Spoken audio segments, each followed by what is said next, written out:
Hey guys, welcome to SquareTable. We are back this week. I'm AssassinGlasgow. We're with Zach. Say Hello. hi, Zach. Hello. I'm from Two Patricks. You're from Two Patricks, but are Yay. you truly Irish? Oh, yeah, mostly. It's mostly Irish. Mostly Irish? Mostly Irish. There's an Englishman in there somewhere. I don't know how he got in. Is there a They Scotsman? nope, there's no Scots. No Scots? I think somewhere way down the line there's a Scot, but whether his name was Scott or he was a Scot is dubious. But did he raise the flag No. for his Scotsman? No, I think he ate shit probably. Close enough. From what I've told, he ate shit under William Wallace, or so I'm told. They didn't tell me the first part. I'm assuming he ate shit though. Well, I mean, didn't William Wallace get quartered? Yeah, Drawn and quartered yeah, or he got something drawn later? and quartered, and then portrayed by a truly peerless actor who in no way is a goofy nutcase. He did direct that one movie. What was it? Hacksaw Ridge? Yeah, Hacksaw Ridge, but he also Well, directed Apocalypto, which was strange. Strange is an understatement. Maybe you should do a two Patricks on that. Oh, maybe I should. I don't know, maybe. Apocalypto and then I think Dell hasn't seen Apocalypto because that's one of those movies where it's like the Ring movie except without the curse at the end, where it just shows up one day. Japanese Ring or American Ring? Japanese Ring. Okay. It shows up one day and then there's no curse at the end. The movie just shows up and then you waste 2 hours of your life. I don't know. Japanese Ring is not that bad. American Ring was weird. No, American Ring was strange. At least you didn't see the newest one. What is it called? Rings, I think. Well, where it's a web video now that they pass around. Wasn't there like a movie like about Skype? That was like that. It was called Unfriended. Yeah. That was dumb. That was a fucking dumb concept. I didn't see the movie, but I saw reviews of it, and yes, it was quite a dumb concept. Honestly, I don't personally watch a lot of like that level of horror. Like I like horror. You shouldn't. I'm a huge fan of horror, but the thing is that that my favorite brands of horror are the ones that are mixed with something else. So like I like Predator and Alien a lot because it mixes with sci-fi, and I generally like a lot of the Stephen King movies, even though most of them range from decent to awful, and sometimes it's like comically so. Like I don't know if you probably have seen The Shining, which was done by Stanley Kubrick. The movie. I did see The Shining, yeah. Well, there was a TV show, The Shining, directed by everyone's favorite, and that's some goofy fucking shit. But the ending's actually better, I think. Yeah, it's kind of weird where two people have different visions of their product, and one may be significantly weaker, even though it's by everybody's favorite. Yeah, but like that's the same thing with like Overdrive. That Overdrive I'm a fan of because it's not really so much a horror as it is like a comedy. It's just a gory comedy for its own sake. It's campy. It's like the definition of camp. Camp can be good. Yeah.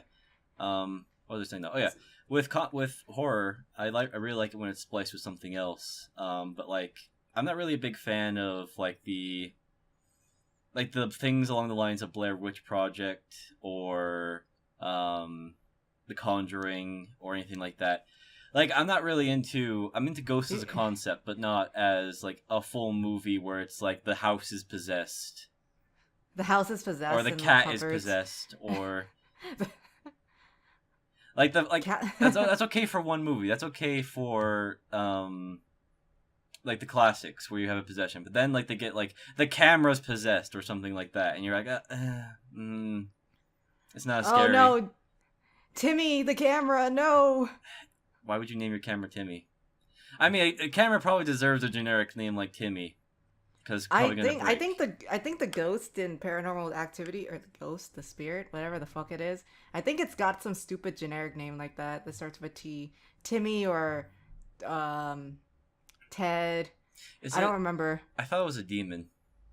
Is it a ghost? It's a demon. Okay. No, it's a demon. I fucked up. It's a ghost for all intents and purposes, but then they just splice in that it's a demon. Ghost demon. Ooh. Yeah. So, speaking of Holy Well, it shit, wasn't that was really. a 5 minutes of just fucking nothing. Fuck yeah! I'm about to actually get into what we're supposed to talk Well, I about hope you right now. enjoyed that. I hope you enjoyed our little analysis of horror movies. This isn't a movie podcast, though. If you want a movie podcast, you gotta go to Two Patrick's for that. But so since we're a gaming podcast, one of the biggest events for gaming happened over the week and weekend.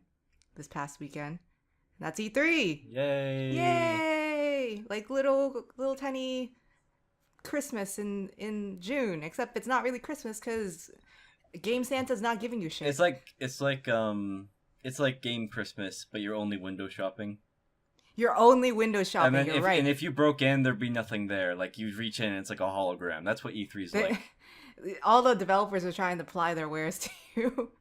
It's like, see this non-existent game, This but I could be have a concept someday. a very shiny trailer. Here we go.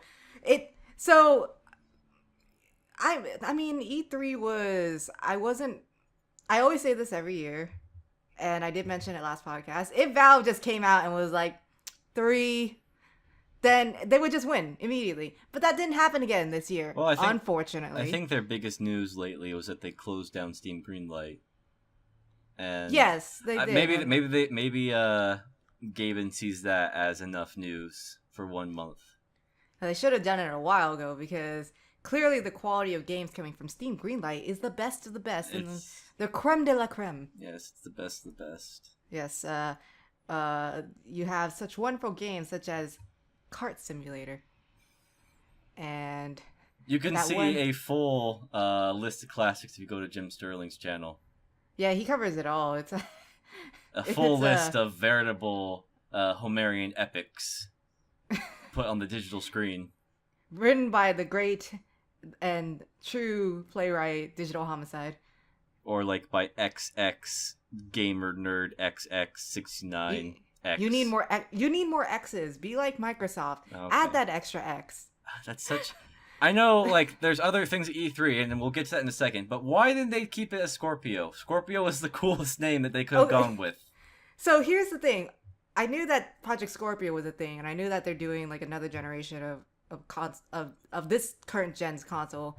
I guess like I don't know what to call it. Is it another generation or is it another like No, it's like a 0.5, I think. 0.5? Yeah, like a 0.5 console, and that's pretty typical. They did it last generation too, and I don't think they did it to the one before. No, I think last year, I think that's when they had some Slim, I think. Not Xbox. Was it Sony that had a Slim? Or am I thinking of something else? I think you're thinking of Sony. I think Yeah. Sony had the Slim. Yeah, and then the Switch came out sometime in the last year. Switch came out, yeah. And then now Xbox is like, here's our thing. Isn't it cool? 0.5. I named it Xbox One X so it could be easily remembered alongside Xbox One S. That won't be confusing. X? No. S? No. Then what is it? I don't know. No one would get confused if it was named Scorpio. Yeah, they should have kept it as Scorpio. That would have been such a great name. Yeah, sure, it would have been longer. There would be more syllables. Sure, it sounds like an 80s biker villain, but it's cool. I thought Scorpio was actually a good name though. Scorpio is a good name, but it also Xbox sounds like One Scorpio. it also sounds like a Teenage Mutant Ninja Turtles villain. Yeah, but at least it's better than Xbox One X. No, it is. And Xbox, okay, I guess the S in Scorpio became Xbox One S. And I actually don't remember the differences between the two. No, there's differences. Something about 4K, I think. I think the no, the biggest Xbox difference. One S is the Xbox One Slim, and Oh, that's Xbox the One Slim? X is the Scorpio. So Didn't they even say that they were both slim? they are both slim, but the One X is slimmer. The Okay. The X Bonix is slimmer than the X Bonus. The X1 X. Oh God. Oh no. That sounds horrible. Well, they did it to It's- okay. themselves. Well, they did. And if you think about it, they are just going back to their days for Xbox Live with those gamer tags. XX, Xbox, I think Xbox One. I think they're really X, trying X. to Like they don't want to admit the Xbox One the Xbox One was a dumb name. They don't want to admit that. They want to So get they away made a from dumber it. name? So They made a dumber name? they're just doubling down on the same mistake because they're too deep now in the problem. I don't know. Maybe they're trying to connect with their gamer base with all those gamer tags with the extra X's in the middle. They just need a 420 and then like smoke weed or something like that. I want They'll be complete. I want my Xbonix to come with a Snoop Dogg A Snoop Dogg skin. Yeah, Snoop Dogg skin emblazoned on the side. The start button's a weed symbol. Yeah. Well, how else would I put my start button on the Xbonix featuring Snoop Dogg? You gotta hit that blunt in order to start. I want all the buttons like the A, B, X, Y. I want it to be D, O, double G. D O double G. The A and the Y are both G. You just How are you gonna tell you in gotta games? figure out which color that you have to press. Oh god. All those quick time events are significantly get harder. That's the difficulty. It's like a Dark Souls console, complete with shitty design. Shitty. Hey, Dark Souls actually has good design. Oh, well, the first one, but I don't know if you listen to Plague of Gripes much, but I think he made a comment on Twitter or during one of his Dark Souls playthroughs that the way he sees it, it's that it's that Dark Souls, the first one was an accident. That the way it came out, like the final product was an accident, and then Dark Souls 3 is like the intended thing to replicate it. And like So wait. I like Dark Souls as a series, but there are design flaws within Dark Souls. Like, are you saying Dark Souls 1 or Dark Souls 3 or both? Both. Like Because Dark Souls 1, the Lost Izalith section and then Blighttown were fucking rushed. no, they were fucking. That's why awful. design-wise, they're awful. Yeah, They're awful and a pain to get through. I was talking to Dell, and he insists that Blighttown's the worst area, but he gives Lost Izalith a pass. And I tried to explain to him that, it's just if your level design involves placing a bunch of enemies, like A bunch of dragon butts. Yeah, We'd like but, to point out their like, dragon butts. not just the dragon butts, but even before that, with all the minotaurs just sort of hanging around in the yeah, lava. Like, that's lazy because that's how, like, an RTS lays down its units. And it's fine for an RTS because, like, individual units don't matter. But, like, with fucking... Like, with Dark Souls, each enemy is a threat. So when you lay them out like that, I had to acknowledge them all as a group like that. I can't just overlook them. Yeah, it's And it's I things... remember. You go ahead. I remember that when I got to that part and I just saw all the dragon butts, I was just kind of like, I'm not gonna deal with this. And I remember just booking it. I just booked it to the next boss. Truly, this is the golden age of FromSoft. The golden age of And FromSoft. it's topped off with the cancerous cherry that is that boss fight for that zone. That boss fight was, yeah, it was all bad. That whole zone was bad. And Everything else is great. But... But it's things like that, and it's things like in Orlando where there's like the arc you have to climb up, and there's two dudes at the top, and they both fire arrows, and there's one who has positioned himself entirely on that eave, so you can't go past him. Like, that's a horrible design thing, and like Miyazaki like owned up to like, yeah, I shouldn't have done that. I don't know what the fuck I was thinking. They tried it again with Dark Souls 3 though, right? It's like I got to that point and I was just like, oh god, flashbacks, because I just saw the knights, you saw and the saw arc. the arrows, and I saw the arc, and I was just thinking, this is no, like I was like, no, I don't want to go on. You were having Vietnam era flashbacks. Oh god, no, not the arrows. Oh no. Dark Souls is I Agent Orange. Pretty much.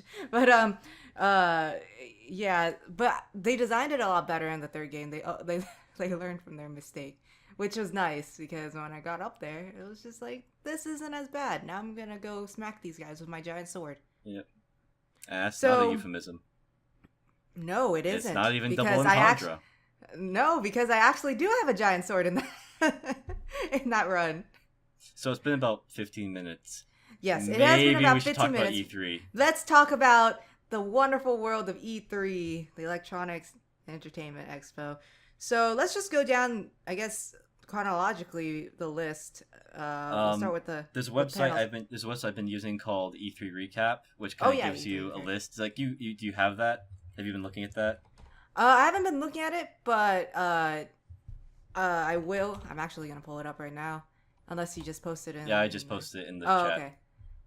Yeah. So yeah. So oh, here it is. It's loading the I games. love how the most recent thing was new Xbox avatars. Like Yes, that was oh the my closer. god, new Xbox avatars, and they look like Disney characters. It's kind of freaking me out. Yeah, it's not really Pixar and it's not really Disney. It's somewhere in the middle. Yeah, that's kind of weird, huh? But anyways, let's go through the conferences. So the first conference was EA's. That EA's was com. that was sort of hilarious in every way, So shape, and form. I streamed this conference, if I recall correctly. I'm Yeah, pretty sure. I was watching. So they started that conference with a marching band. Oh, I didn't see that part. I think So you might yeah. not have seen it, but No, I was passed out from the last night, just doing monotonous editing. So I probably didn't. I probably wasn't awake for that part yet. yeah. So the it, it it was the strangest start because they just pulled a marching band out, and then for the next 10 to 20 minutes, I think if I recall correctly, all they talked about were sports games, and that was the majority of EA's press conference. Sports games. So Madden, FIFA, um, what other sports game? I think and NBA.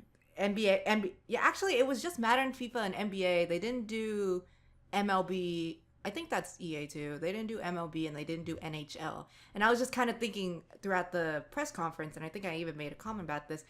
You might as well just do all of the sports that you have because this is clearly just a sports press conference, not just an EA Electronics Arts conference. This is just EA Sports. This press Yeah, conference. They need to have their own press but conference at it's this point. in the game.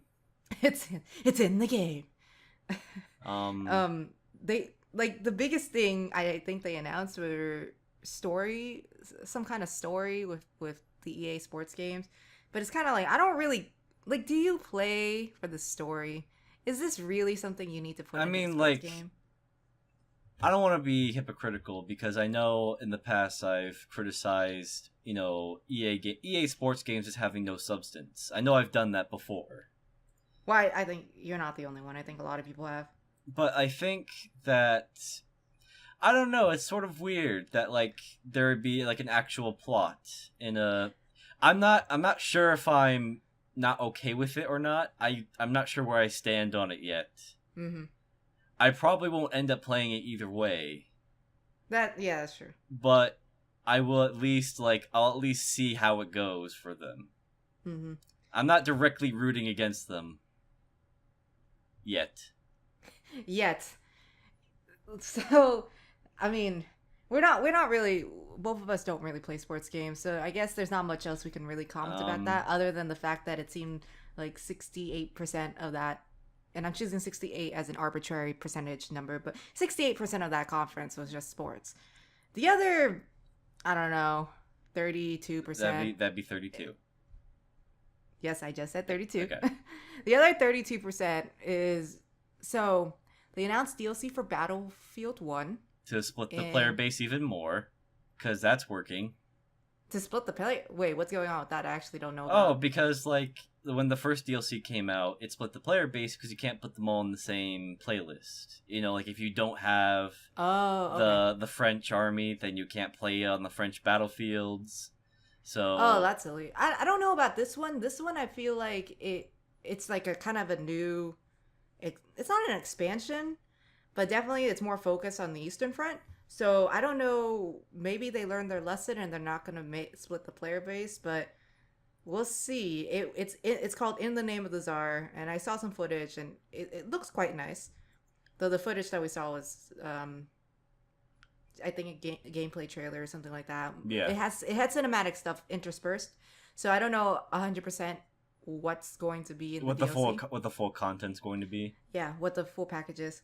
So, but that's coming out, so that's exciting for Battlefield 1 fans. A Need for Speed game, I think. Do we It's really Need for need Speed, do right? we really need to talk about it? I mean, it's Need for Well, Speed. okay, we need to talk about it because there was this one.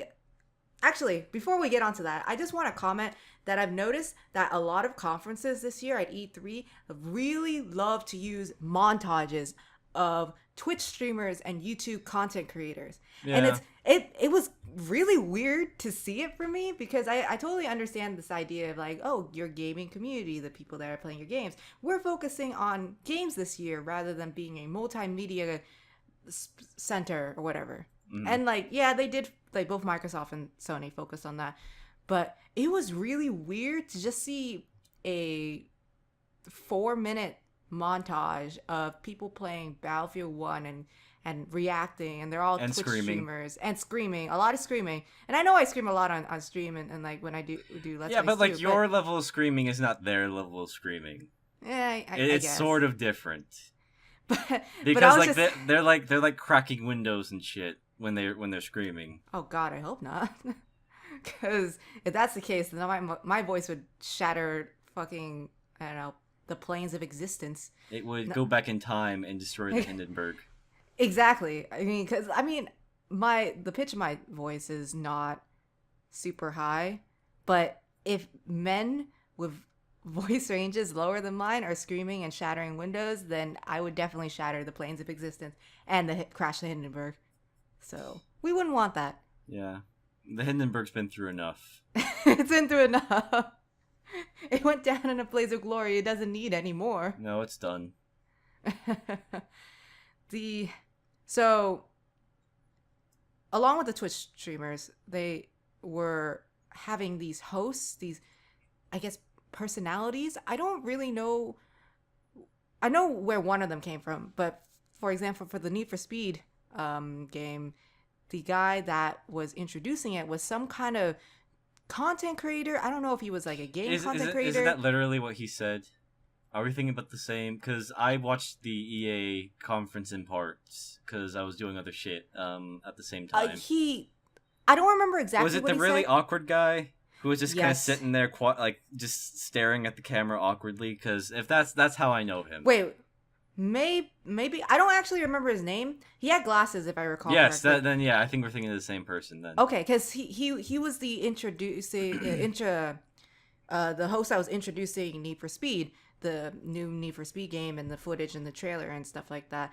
And this guy, I know it's like super big to be in on camera in front of thousands, That's why you hundreds get of someone thousands, who millions can of already people. do it. You work your way up. You don't just show up at E3 Yeah, I at a mean, presentation. I'm sure he had like dress rehearsal and stuff. But this guy was so nervous, he basically flubbed some of his lines, and I felt like half of me was just, oh God, this is so awkward. Oh, hold me. Oh. And the other half of me is like, oh, I really sympathize with you, man.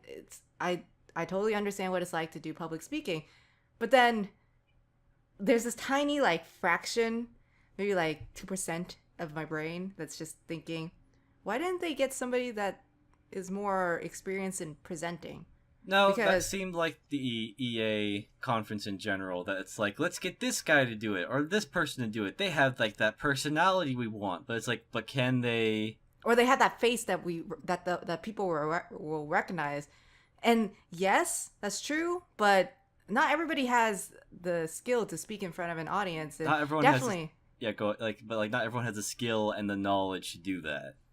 yeah, it's kind of like something that comes naturally, or you have to learn it. And like I know I can't do it. So if somebody asked me to go present, I'd have to spend a lot of time just practicing and psyching myself up. And even then, I might flub it, but I don't know if I would flub it to the point where I would basically forgot my rehearsed lines. I Right. don't know. Everybody, trial by fire. Everybody reacts differently under stress. But it was like that part really stuck with me throughout all the days of the press conferences. Just that one dude trying to say his lines and flubbing it and then kind of like awkwardly, nervously laughing. And like, yeah, I don't know EA's criteria for picking people. but I think maybe next time, maybe somebody that is maybe less Capable. nervous or can speak a little bit better under pressure in front of large audiences of people. Yeah. I'm not saying the guy, the person that presenting was bad or anything. It's just that He was definitely he nervous wasn't and he he wasn't was ready. definitely nervous and he wasn't ready. Yes, yes, exactly. Um, so there was that, and in terms of hosts, continuing along the lines of our EA host thing, Or Justine. yeah, is she still relevant? I mean, like I don't like that area of YouTube. I stopped watching a long time ago, but like, is she still popular? You know, I'm not 100% sure myself. So Justine, for those of you who don't know, she used to be like, she used to work with Tobuscus, and she had her own channel and she did gaming on that channel. And I think she did either the webcam or she did voiceover. So gaming let's plays back in, I think, 2013, some time ago. Nowadays I don't actually know if that's what she still does. This is a good time to check her channel and see just where she is. But I believe last time that I checked, mind you, about a year ago, it was all vlog stuff. Lots of vlogging. Okay. All right, so I, I I'm just I'm sort of hoping, by the way, like it wouldn't happen, but I'm sort of hoping that like you'll see a video and it'll be Justine, but she's been dead for 7 years. Oh my god. Just No, that's so bad. no, it'd be funny. It'd be fun. So I'm looking at her channel page right now, and the first Oh, video from yesterday, though surely she probably recorded this like months ago, how to make a rainbow cake. The second okay. video, 2,200-degree melting iPhone. Third Okay. video, Xbox One X gameplay. And Okay. then fourth video, Nintendo Switch Joy-Cons and ARMS gameplay. And then the fifth video on the first line, because of the YouTube grid layout, Xbox One X hands-on.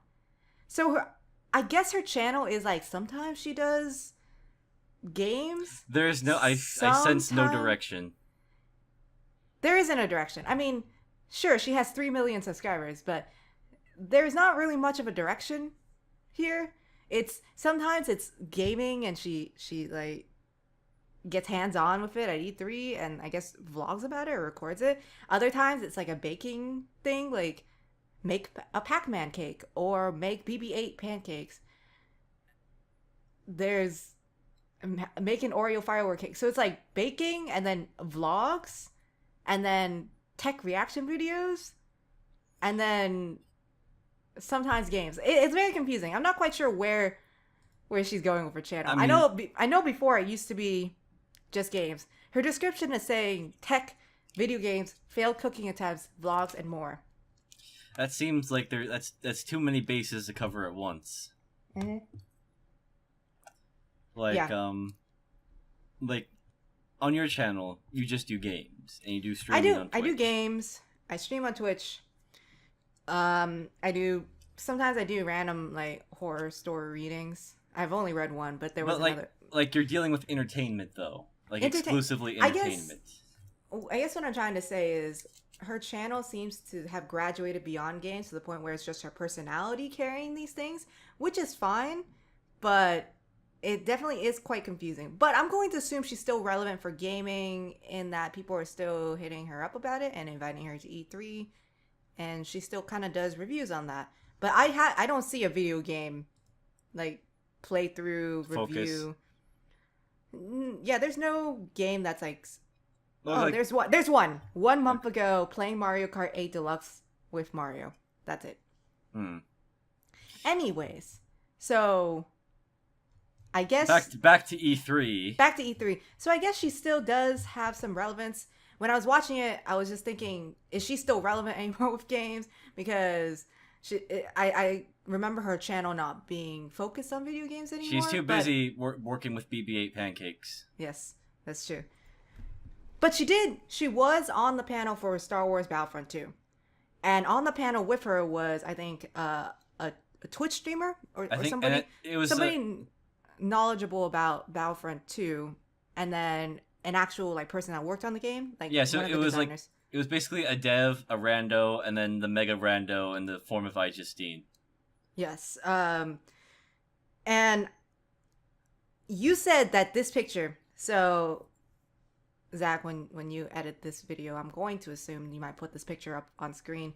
Yeah. But for those of you that are listening to the podcast elsewhere, either on SoundCloud or iTunes, we're on iTunes now, by the way. Oh, cool. We're on iTunes.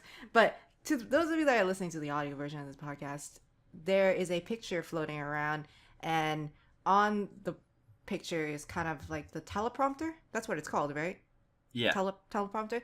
Yeah. So you have the, I think he was the streamer. The streamer, they're in brackets, say something about Like, how he the and the game developer looks. have prompts. Yes, prompts, and they're prompts that they're just like guidelines. Like talk about what's happening in the game, talk about the gameplay aspect, like team-based gameplay aspect, talk about maybe graphics, commentate on what's happening on the screen, like an esports caster, that kind of stuff. Do normal talk. Do normal talk that shows, the knowledge you have of the current build of the game so far, or what you can share, or your impressions of it. And then at the very bottom of that, it says iJustine's name, and then it just says that was great. She has no prompt. She has an actual dictated line that she has to say. Yeah, on one hand, I feel like that, like, my heart says that's true, but on the other hand, I found it on Reddit. So, at any point, that could be proven false, but I feel like my heart tells me that's what happened. Well, to be fair, when I was watching that segment, iJustine didn't really say anything. She was just kind of there. And... Yeah, she barely commented on the game. I think she said maybe a few lines here and there, but she really didn't say anything.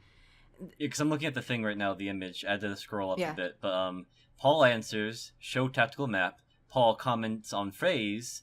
iJustine sounds really exciting. Yeah. And so I'm just kind of wondering, why is she here if not just because she's a recognizable face on YouTube? The cool kids like iJustine, right? Maybe we get that Tobuscus fella. Oh, he's in a bit of may legal or trouble. who may or may not be dead.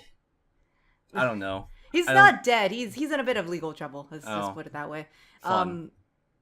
And that's kind of I'm not going to open that can of worms, but let's just say that he's not the best to be representing EA at the moment. No, let's pick BB-8 pancakes are always immediately the better thing to represent yourself with.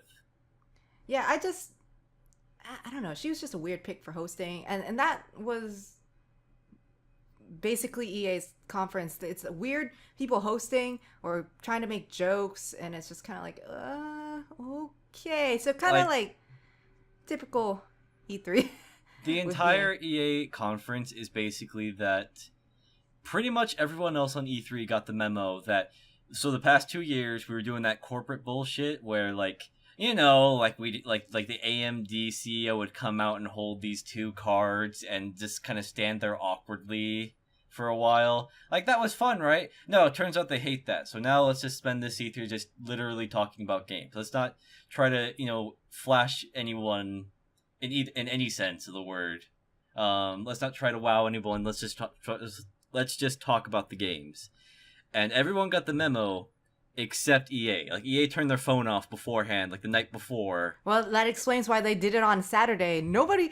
All the other conferences started on Sunday, and EA is like, fuck this, we're gonna start on Saturday. I gotta get this shit out now, because they need to hear about Madden 18. Madden 18 with that advanced story mode of the dude trying to make it big.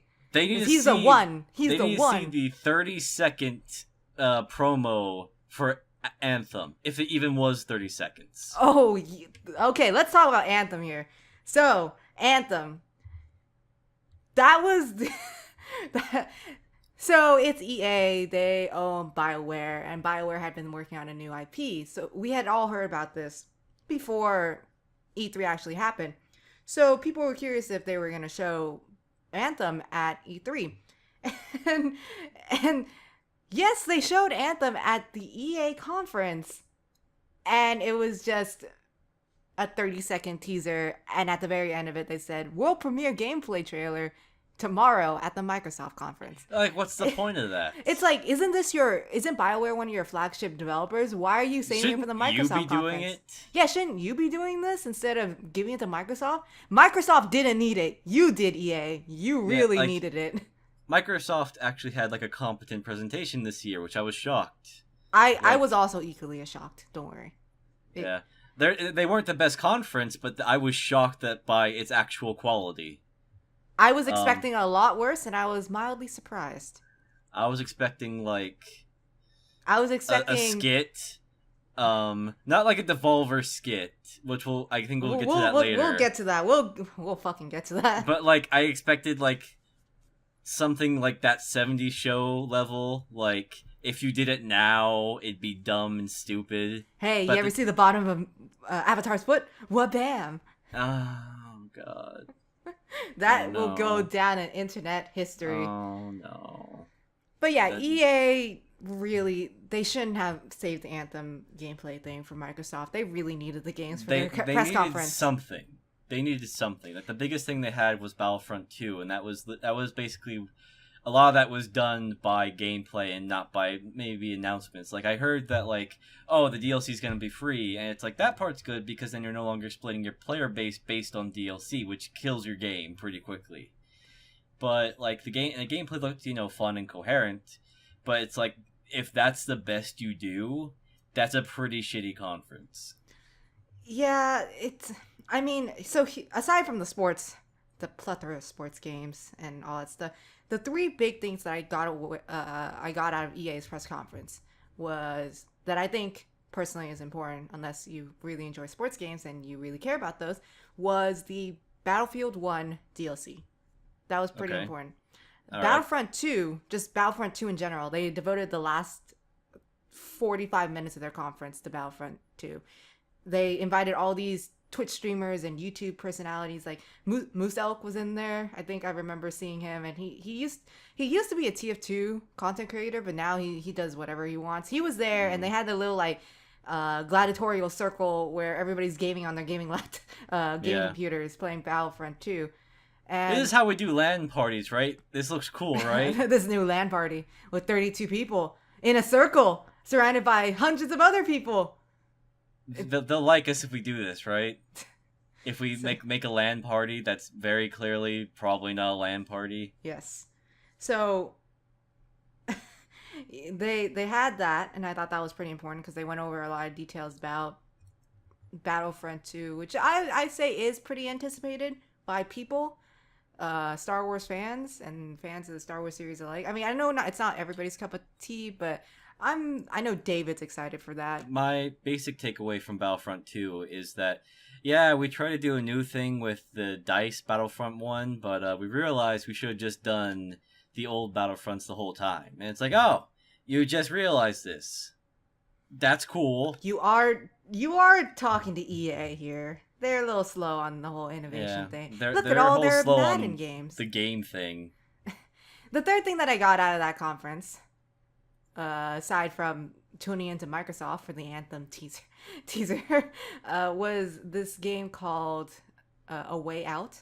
See, that looks cool. So, like, I'd be down to play that. Yeah, A Way Out is this brand new co-op action adventure kind of game from the developers of Brothers: A Tale of Two Sons. And I personally played Brothers: A Tale of Two Sons. I actually I bought a Xbox, like one of those wired Xbox controllers, only to play Brothers: A Tale of Two Sons initially.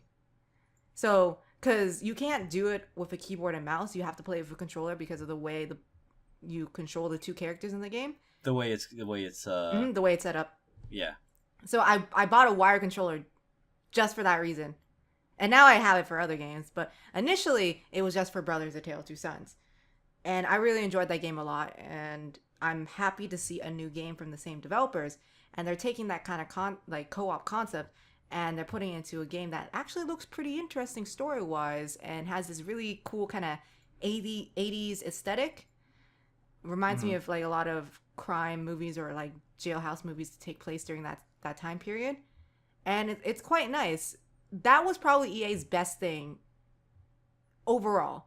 Sure, the DLC announcement's nice, and sure, Battlefront 2 is nice, but overall, I think the new IP kind of made it so their conference wasn't completely horrible. This is like the freshest thing EA has had in Yes, years. it was the freshest thing. Super And I fresh. and I guarantee that there's gonna be a Way Out Part 4 in 2 years. Oh, please. That Please don't jinx it. no, they're going to start something. They're gonna have something really good, and then they're gonna cock it all up. That's what's Oh, gonna no, happen don't here. do that. Don't do They're that to me, gonna man. they're gonna do that exact thing. No. Oh, God. Here's to hoping that that doesn't happen. But Um, EA for me is tied for worst conference yes. of E3. And I think we'll get to that at the end, our conference ratings. So the next conference is Microsoft's conference. Before we get on to Microsoft, I do want to talk about a couple of things that came out that were talked about like before the EA conference. They were not necessarily like talked about, but they were leaked, or they were not leaked, but like they were mentioned. Okay. And they may have been mentioned a bit later in the conference as well. But these are the things that like that first come up when you do E3 recap. Okay. Like they come up, like if you do by oldest, they come up before the EA conference. Okay. So like there's that game Vampire that's coming out, and it's like you're a doctor, Mm-hmm. but you're also a vampire, and you're trying to cure a disease, and like that looks sort of cool. I As a concept. I haven't seen that, but I knew it was being worked on because it's being worked on by Don't Nod, who worked Mm. on Life is Strange, and so I just kind of heard about it while following Life is Strange. Yeah, and I think it's interesting that you go from Life is Strange, a story about a teen, a very much a hipster teen in on the West Coast. You go from that to sort of like Victorian England, eldritch horror, vampire bullshit area. Well, And I I like mean, it. I'm not saying bullshit is a bad thing. I like it. mm-hmm. I definitely want to see where it goes, and the gameplay looks like a bit slow paced, but I think it's more like you have to like plan things out a bit because you have the power to do, you have the time to do that because you have vampire powers. Mm. But I definitely want to see where that one goes. Yeah, I'm also curious to see where that one goes too. There was Fortnite, which you and I talked about in the past, and before the recent announcements, I was really excited for it. But then I started hearing things like, oh, it's going to be in early access on Steam, and there's going to be microtransactions. Yeah, I mean, I guess I would say wait for the reviews before buying into the early access kind of stuff. Yeah, Wait for the I'm reviews. definitely excited to see where it goes, because, like, It looks there's not, good. there's nothing exactly like it. Like, the closest thing might be something like Orcs Must Die, but Orcs Must Die is very, like, on rails in terms of what you can do. Mm-hmm. But, like, that thing I've been excited for a while, and, like, I'm just keeping my fingers crossed for it. Anything Then else? Middle Earth Shadow of War, which was announced, like, 8 times in the entirety of E3. Like it's like every press conference or showcase of the game, there was 18 minutes more of gameplay. I just remember seeing like the gameplay at the press conference and then tuning back in on YouTube just to kind of scroll through and check to see if there was anything I missed, and seeing 18 new minutes of Shadow of War. More orcs. More orcs. Cool. Stronger nemesis system. Armies. Some Dragon shit. I don't know. Somebody at work today, I was talking to them about E3 and they said, "Oh yeah, Shadow of War is coming out in August, right?" And I was just thinking, "Wait a second. No, they said October." And he was very disappointed when I told him it was October and showed him the evidence. Yeah. Here's the thing about Shadow of War. I liked Shadow of Mordor. I really did. It was like if someone gave a shit at Ubisoft to make Assassin's Creed, they'd make Shadow of Mordor. Mm-hmm. That's what I liked about it. Like, it was the best Assassin's Creed game that wasn't Assassin's Creed. And it was the best Assassin's Creed game in general, actually, now that I think about it. But I don't really like how it's not necessarily Monolith, it's more Warner Brothers, I feel. That it's like, let's just take the land and the story and the realm and the universe that Tolkien made, and then let's just skull fuck it for a game or so. It That part's making me nervous because like I was fine with what they did in Shadow of Mordor because like it could be written off, but now it's like we're getting into like the massive like geopolitics of like the beginnings of the Fellowship of the Ring and the Two Towers and all that, and now I'm just going, oh, okay. I don't know. I would say wait and see. You don't know. I don't know. You're right. I don't know So what they I actually would are say going to do. wait and see until it actually comes out in October, and then kind of see where. The one thing I know is that he made another ring. I mean, I think that was mentioned before for me. I Yeah. just started playing Shadow of Mordor, like yesterday. No, 2 days ago. Mm-hmm. 2 days ago. Yeah, I just started playing Shadow of Mordor 2 days ago. I have to say, in terms of like the best Assassin's Creed game, I don't know about that yet because I'm only about like an hour or so into it. No, like, But the movement, probably... I personally think the movement's kind of janky. But the fighting is actually pretty good. The movement though is kind of, even playing with a controller, it feels clunky. Like I understand. No, I get that, and like probably it's a misnomer to say it's the best Assassin's Creed game. It's the best Assassin's Creed game in a while. Like I feel in like a that's definitely in a something I can while, say. yeah, in a while. At least since Assassin's Creed 3. Oh, because it including all Assassin's went Creed downhill 3. from there. I mean, that's like, it's sort of like saying like, you know, Revelations was like it was still okay, but 3 is where things like started, like the train was already off the rails and there was nothing we could do. Yeah, that's what happens when you're creative director and like basically 2/3 of your original creative team Just fucks off. Yeah, that design the game just like fucking leads the project. That's what happens. You lose vision. Yeah. But that is a story for another time. That's for the 3,000 part series. Yes, our 3,000 part expose on Ubisoft and Assassin's Creed. On Sassy Creed, what went wrong? Well, what? Yeah, pretty much. And So then there's just 2 other things, just really quick. Bloodstained Ritual of the Night, which is, you know, going back to the roots of that whole thing of Castlevania style. And then Ace Combat 7, which is a game that I was always a fan of, but like I was never that big of a fan to like pursue it, but I'm just happy to see that there is something on the table. yeah, Ace Comp. I mean, it looks good. I mean, I think I'll probably enjoy it. Granted, every Ace Combat has sort of the same formula of like how the game goes, but like I definitely enjoy playing them. Mm-hmm. It's enjoyable. It's an enjoyable formula. But I just want to take like that 15 minutes to talk about those things because I felt like I was going to forget them. Oh no, because there was a lot of things I forgot from E3, and like I'm going it's almost okay. entirely off. I will remind you of them, starting with Okay. Microsoft's press conference. So Microsoft's press conference. We already talked about Xbox One X. Yeah, we've So already we're- talked about that. So enough. we're gonna skip that. So they made Xbox. So instead of like expanding the Xbox 360 library for backwards compatibility further, they did Xbox, just the original Xbox compatibility. So that was a thing. I mean both. I mean think- both are good things to do. Yeah. I think. I think the biggest thing that Microsoft had going for them, which made their press conference considerably less shitty than I thought it was going to be, was basically in the middle of it, there was just a good 20 minutes. They just showed trailer after trailer after trailer of just games. There was no bullshit interruption about like a skit or some dev coming out to talk about it. It was just trailer after trailer after trailer after trailer of these new and upcoming games.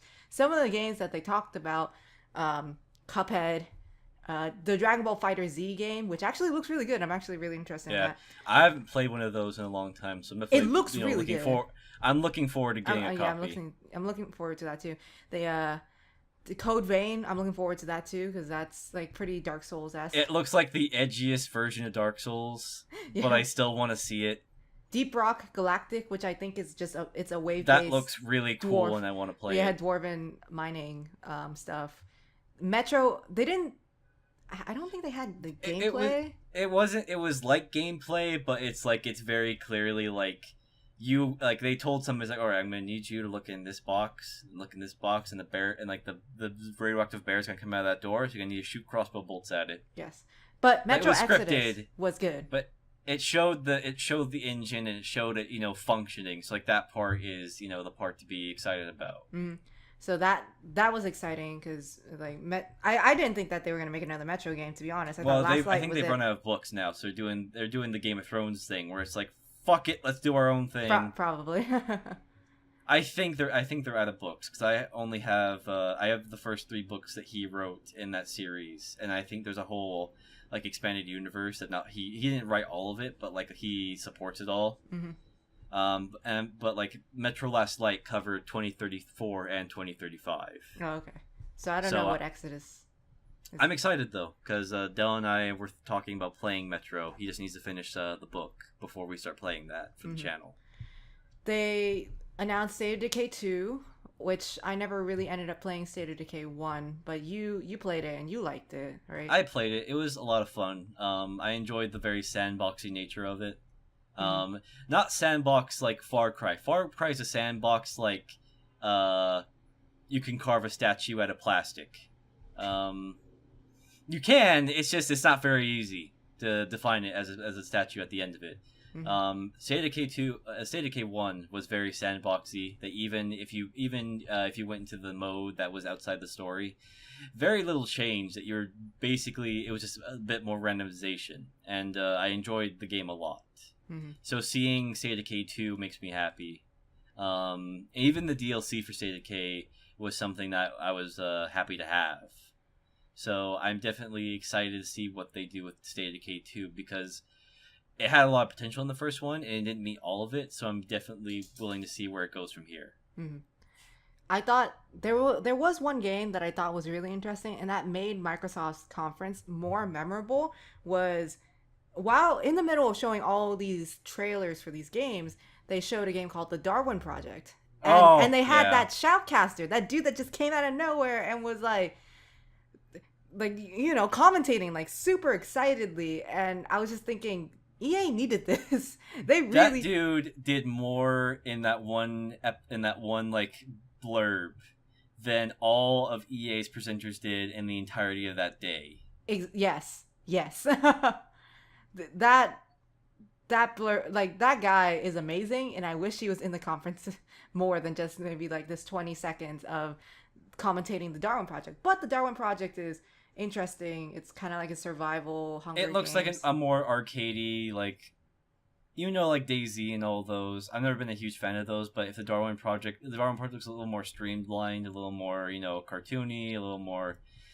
I guess the only way I could describe it is that it looks more fun to play because I always find games like PlayerUnknown's Battlegrounds to be kind of frustrating because they take forever, or games like Rust because they take forever. Yeah, but I'm definitely I would be willing to play Darwin Project and see where it goes. Yeah, I'm gonna be watching out for that one because that one looks really interesting. They also showed more footage of Sea of Thieves. They showed Cuphead, which looks interesting. Terry Crews introduced Crackdown 3. That was Crackdown as a series is perfect for Terry Crews. I hope he's a full-on voice actor for the game. Mm-hmm. I understand if he's not. But I really want him to be in the game in full. Yeah. Because that's where he belongs. He's in his element. Yeah, he's in his element with Crackdown. Crackdown 1 was extremely good. It was very it was different for its time. Then Crackdown 2 came along, and Crackdown 2 was really just Crackdown 1 with less. I guess the best word for it is I'm hesitant. Because on one hand, Terry Crews, on the other hand, Crackdown 2. Yes. So I need to see where it goes. Yeah, it's one of those games. What else did they announce?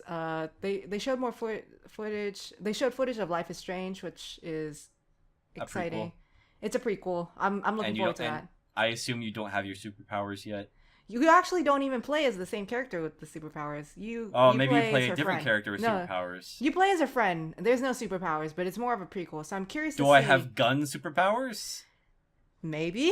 That'd be cool. We'll see.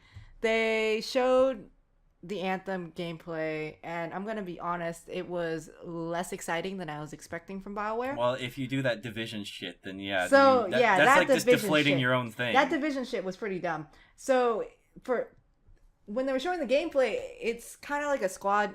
It's a little bit squad based. You can do co-op and stuff, and you can get loot, and it's kind of open worlds esque. It looks very pretty, really pretty, and the aesthetic it reminds me a lot of Mass Effect, that kind of sci-fi Bioware kind of thing. But the party chatter. Do I really need this? They're trying to write in how people would speak, But but it's like Ubisoft didn't understand how people spoke before, and Bioware doesn't know how people talk now. apparently so. They didn't learn from Ubisoft because you wouldn't go, come on, give me some good or something like that. And yes, Jarrus is Battleflong or something. It's just You wouldn't say that. yeah, you wouldn't say that. Like, how many times a minute do you think you and I swear when we play? I'd say at least 8. 8 a minute. I don't know about that. I would say maybe 10. Okay, then yeah, I might be undercutting it. You might just be a undercutting it. We do swear a little bit like sailors sometimes if things get tough and things Yeah. get going. Very killing floor related. Pretty much, swearing yeah. Often. Pretty much. Uh, so it was underwhelming, very pretty but underwhelming, and the party chatter just kind of killed it for me. And the gameplay looks like Destiny with jetpacks. It does look a little bit like Destiny. I'm not really sure how they're gonna set it apart from Destiny, especially since Destiny 2 is also coming out. So Maybe Bioware's just out of ideas. I I don't want that to be the case, but maybe that's the case. I mean, this is their new IP, so it's a big fucking gamble. Who knows? Who knows? Well, I think I'm gonna have to see more from Anthem before I could solidly make a judgment in any way, shape, or form. But before you absolve or condemn it. yeah, pretty much. Before I condemn it, before I say BioWare is dead as a developer. And of course, since it's Microsoft, we have Minecraft in 4K. Minecraft in 4K, and it's that's what crossplay. Minecraft needed. Yeah, it The needed crossplay is cool. it As a needed the concept, crossplay. Crossplay. The crossplay is a cool thing that they're doing. Not the cosplay, the crossplay. The crossplay. You gotta put in the R, man. I gotta put in the R because I will go over it. I'll act like it's not there. So Bethesda's conference was the same day as Microsoft's, but it was at 9 o'clock. And I'm gonna have to say I was a little disappointed at the length of this conference. Bethesda Land is a great idea. It was a really cute idea. I enjoyed it a lot, but there's no there's no Todd. First off, there's no fucking Todd. Yeah. Where'd Todd go? And secondly, 30 minutes. I was disappointed at the conference as a whole. I don't know. There was nothing actually new. Like, they were either like Quake we already knew about, but the only new things that were announced were sequels. Yeah, there was no new IP. Well, I mean, there's no like interesting IP. A lot of it were sequels, and I think a lot of the sequels were hyped.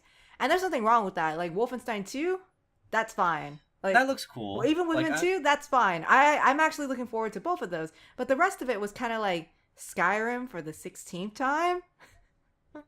It's kind of... Hey, have you heard of Skyrim VR? And it's like, I actually have. Have you heard of Skyrim Switch? I wish I didn't, but I have several times before this, yes. I mean, I thought Skyrim Switch was like a shoo-in because of the commercial they showed ages ago for the Switch. Yeah, I mean, that's not really something new. I mean, like, showing Link, I guess, is new in Skyrim. Link in Skyrim. I guess it wasn't... I don't know, maybe my hopes got too high compared to last year and the year before. Because the year before, their first year at Bethesda's first year at E3 in 2015, they killed it. It was like... Yeah. They fucking knocked it out of the park. It was the best conference of the year. Well, I think it's because they had a lot of content no one had heard of before, and I think Bethesda may have that problem where they maybe shouldn't have an E3 conference every year. I don't know, maybe because if you can announce everything within the if within the scope of QuakeCon, then maybe you shouldn't do like an E3 conference. Yeah, 30-minute E3 conference. Yeah, and also I think Bethesda's business model is to announce it the same year it's going to get released, because I remember Fallout 4, basically, yeah, it's pretty much Came out done. like a couple months Yeah, after. it's pretty much done. So November, look for it in November, and it's kind of like okay, so. And a lot of these Um, games do come out later this year. Wolfenstein and Evil Within both come out October and November. I don't um, remember when Quake's coming out. Morrowind, Elder Scrolls Online Morrowind came out already, and like I play Elder Scrolls Morrowind, but I don't. I play Elder Scrolls Online, but I don't play it to the extent where I'd be extremely excited. Like I'll definitely pick it up at some point, but I'm not losing my mind over it. Hmm. Yeah, Um, I think just this year Bethesda, because they already have they only have a small library of games. I mean, I wouldn't. Well, I guess I wouldn't say small, but their library of games is not going to be on the same level as like a it's about publisher's. Blizzard's. It's about Blizzard size Yeah. So as a there's only so much library. you can announce. 2015 they happen to have a lot that they could announce. But this year they don't really have much. The two biggest things is Wolfenstein 2 and Within 2 and maybe the Dishonored DLC. But And that then isn't much. there is one thing you're forgetting. What is it? That what I feel is like a cardinal sin at this point. Okay. The Creation Club. I don't really know much about the Creation Club to be honest, but I think So paid mods? there's a background to this. So Okay. about maybe 2 years ago, Bethesda announced a program with Steam where Steam and Bethesda would curate mods that would be paid for, like with money, and it did not go over well. Like within 2 weeks, it was shut down. And I So think at the time, you can go ahead. so they're bringing it back. Is what you Yeah, Okay. at the time, I was willing to give it like not a pass, but I was willing to see like, okay, how are you going to convince me of this? That this is good for me? And it's like at the time, like there was an argument that like they'd be able to support like more modders, but then now it's. But the thing is that then it was no longer modding; it was DLC that they outsourced, and that feeling is super strong here. Yeah, And it's also being done with a currency, an in betweeny currency. And then when Bethesda like insisted that it wasn't like paid mods, that's what pissed me off. If you were honest about it, I would have not forgiven you. I would have at least tried to understand. But when you try to pass it off like it isn't what it is, that just makes me mad. hmm So And that's pretty much all I have to say on that, really. I think a lot of people would agree with you. I don't know too much about it personally, so I cannot make a good like statement on this or offer my opinion really. I don't really know anything about the Creation Club. I haven't been following it because I should, but I usually don't use mods with my games. But Mm-hmm. I probably should for Fallout 4 and Skyrim. Skyrim whenever I get to it. I honestly haven't touched Skyrim at all. I've touched Fallout 4, not Skyrim though. Yeah. So Well, you can play it on literally everything now. yeah, I can play on literally everything because Skyrim will not die. It's just coming back from the dead over and over again. Next year, you're gonna be able to play it on like a Game Boy Color or something. Next year, Skyrim for the 3DS. Yeah. Oh gosh, it's heading in that direction. I just know it. It's going. It's gonna get They're downgraded, but This game will never die. it will. It's been 5 years. It's not. And it will die when Elder Scrolls 6 gets announced. And I thought that's actually what they were gonna do. They were gonna announce Elder Scrolls 6 before they announced Wolfenstein 2. That would have been cool. I would have even accepted. I would have been fine if they said, "By the way, it's coming out next year." I would have been fine with that if they said that. I thought they were gonna do that, but apparently, I don't know what they're doing at Bethesda. I don't know what kind of game they're making. Because I know Todd said last time that he did it. It's like, by the way, we have like long-term projects that we're not talking about yet, but we'll announce them when they're getting ready. And I was expecting something like that. Like this year, yeah. They're basically Even like a teaser would have been better than what I got. the teaser that they did for Fallout 4 was amazing because it was like a week before E3 and it was just boom. You got the please wait the little oldies kind of like Yeah, I countdown. remember getting super hype. Like that's how you generate hype. I don't know what happened My whole this year. body was hype. And I think that's why they want E3. I don't E3 2015. I don't know this year. It wasn't as exciting. Partly that might have been what they had to show us, and the other half might have been maybe we just hyped it up too much. It's possible we Yeah, hyped it up and we got disappointed, and I mean, yeah, it happens. It it's hard. Hype is a yeah, tricky beast. yeah. All right, so Let's moving move on to something happier. happier. Well, let's move on to the weirdest shit at Yeah, fucking. I can't rate this on a scale of 1 to 10. I have no idea what. I'm still not sure what happened. So Devolver Digital. I've played games they published before, Yeah, they make and good they games. well they They don't publish good games. they publish good They games. publish good Like games. Hotline Miami's great, all that stuff. I played a lot of the games that they publish. It's quite nice. They have very interesting games in their catalog. It's sort of like if Adult Swim did only video games. Yeah, yeah. And I guess Adult Swim fucking was their spirit animal for this conference because it was fucking weird. Well, like I was watching it with you. Yes, on, okay, so Twitch. I was totally expecting like Devolver Digital to just announce like, hey, we had these games that we're gonna publish soon from these indie devs. And I was I was fine with that because I like looking at games from indie devs, and maybe there's a game that they're publishing that's kind of unique that maybe Microsoft or Sony or EA like they didn't pick up on because maybe it's too strange or like too I don't know too interesting I guess for them to show at their conference, even though they showed a lot of indie games at their conferences. This one was just kind of like it opened, and it was to my knowledge, I was actually informed they're like streamers or something. The very Mhm. beginning of the show was a bunch of streamers, and they're just like like they're acting all drunk and like they're not making sense. They're nonsensical. The only person I recognized was Future Man, who I only recognized from a Hotline Miami 2 video that he did for one of his streams. He was the only person I recognized, and I was kind of confused why he was there. And that was their pre-show, which is what they called Yeah, it. I told you it reminded me a lot of the talk show on Adult Swim, the Eric Andre show. I've never. And it's Yeah. basically it's the same concept, except like they had like actually basically the same thing. It was basically the same thing with a different host. That's what it felt like. I've never seen that show because I haven't seen Adult Swim in years. But yeah, it was definitely a that kind of strange late night humor, and it did like happen at 10. So when they actually got to the conference, so they had the pre show. It was pretty weird, and then they got to the conference, and I was expecting something new, and it was even weirder. Was new. It was new, but but new in a different direction. It was just one. They base. I was. We looked it up too. Devolver Digital apparently only has 11 employees. That press conference was what I have never. It was a Herculean effort. I have never to be seen that a weird. press conference like that before. Let's just put it that way.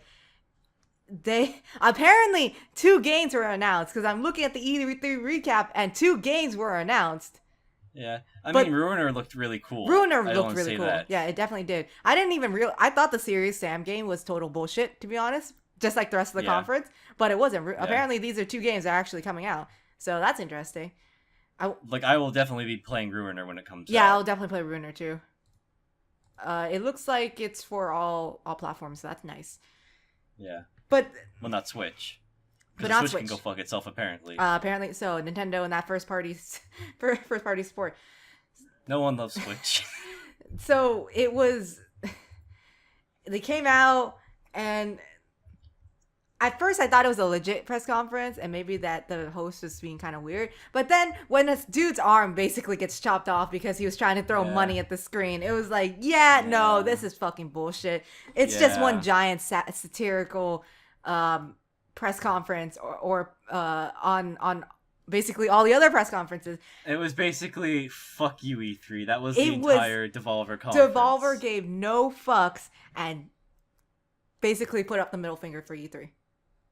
It was basically, we finally have the money to come here, and now that we do, we just want to tell you that you all fucking We're suck. gonna waste your time for 30 minutes at this 10 o'clock time slot with an extra 15 minutes before and after for the pre-show. That being said, we love our fans, so here's Ruiner and Serious Sam's Bogus They're Detour. totally not bullshit games, guys. These Yeah. are actual trailers for you. Like You can get hyped. you It's can. allowed. You can get hyped if you so choose. It was. It was the presentation was weird. I'm not gonna forget that press conference for a long time. I mean, At the end, it accomplished the goal. future. That was the buzzword. Future. Yes, future and Buzzword. nosebleeds. Buzzword. So it was such a buzzword that it fucking blew her brains out at the end. So Yeah. future innovation, the future of gaming. So Yeah.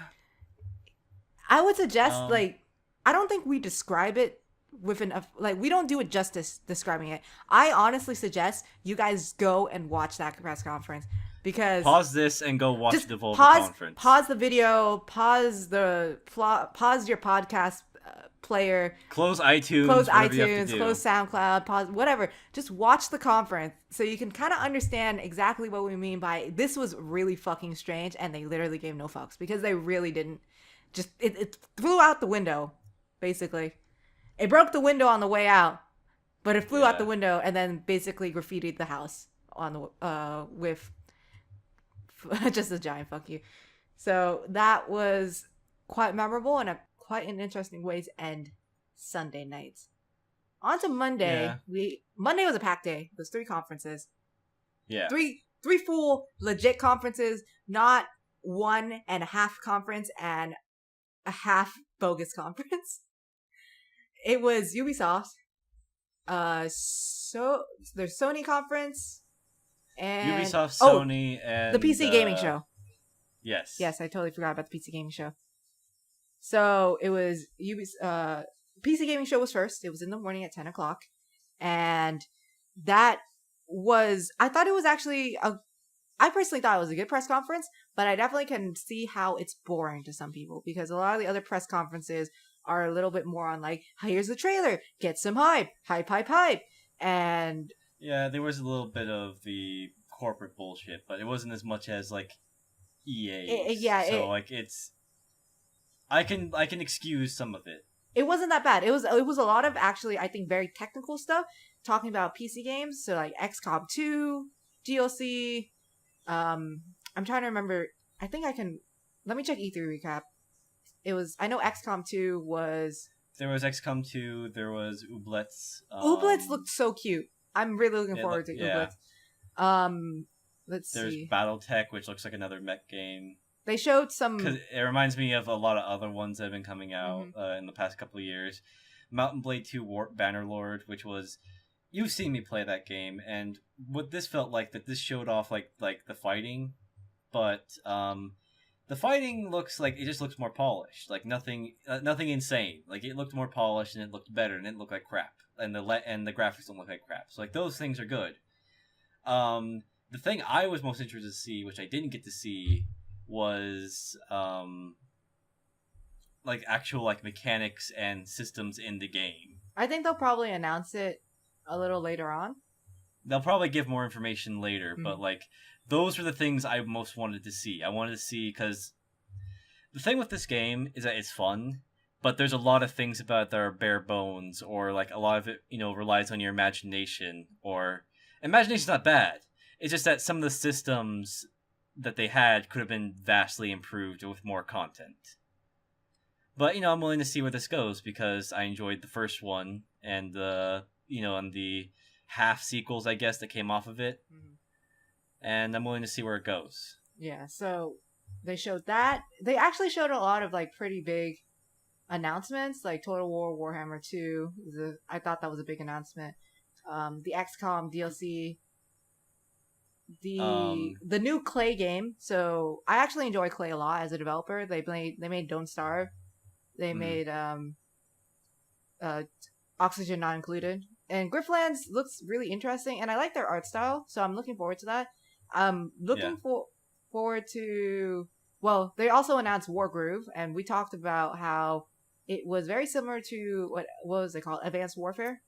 It's basically Stardew Valley developer does Advanced Warfare, which I'm totally on board for. Yeah, that looked really nice. It looks like a great game. Killing Floor 2 Summer Sideshow event. They announced that. Not really DLC and not really a new game. Just kind of like... It's just more flavor. Here's some of the flavor from Killing Floor 1 and Killing Floor 2. And that's totally okay with me because I love Killing Floor.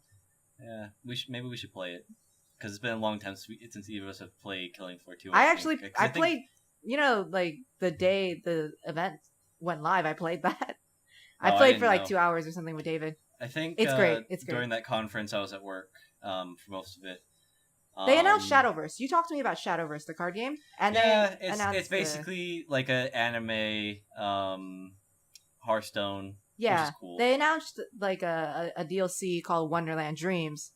So I thought that would interest you. I remember you mentioning that. I've played a bit of it. I don't know enough yet to like really like know what that entails, like what kind of difference that makes. Mm-hmm.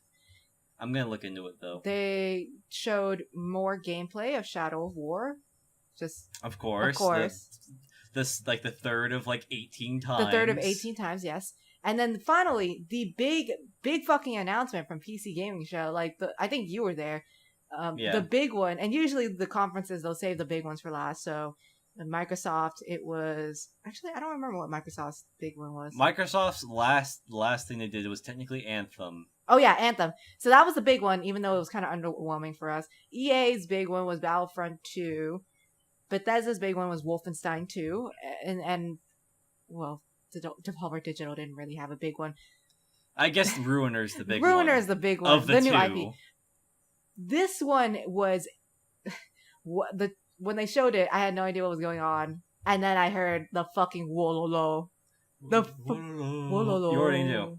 Wololo. Like that fucking thing. Wololo. That was the best way to open. That was the greatest way to open, and I was so fucking happy they opened it like that. Because finally we're getting Age of Empires Definitive Edition. I don't have to dig my fucking disc out from mountains of books to play the fucking game anymore. Yeah, and even if you did, it might not even work. And well, you're going true. through like 8 generations of Windows operating system. That's and true. It's like we ate that part of the programming that let it run. So sorry. So I'm excited for that. I'm excited. They improved the graphics. There's a bunch of other things that they're putting in that will just basically complete this, and I'm happy. I've heard rumors that maybe at Gamescom they might do Age of Empires 4, and I'm just kind of like, no, I'm okay with 3 Age of Empires, because unless Ensemble Studios, rest their studio, unless Ensemble Studio gets X together, it's not going to be good enough.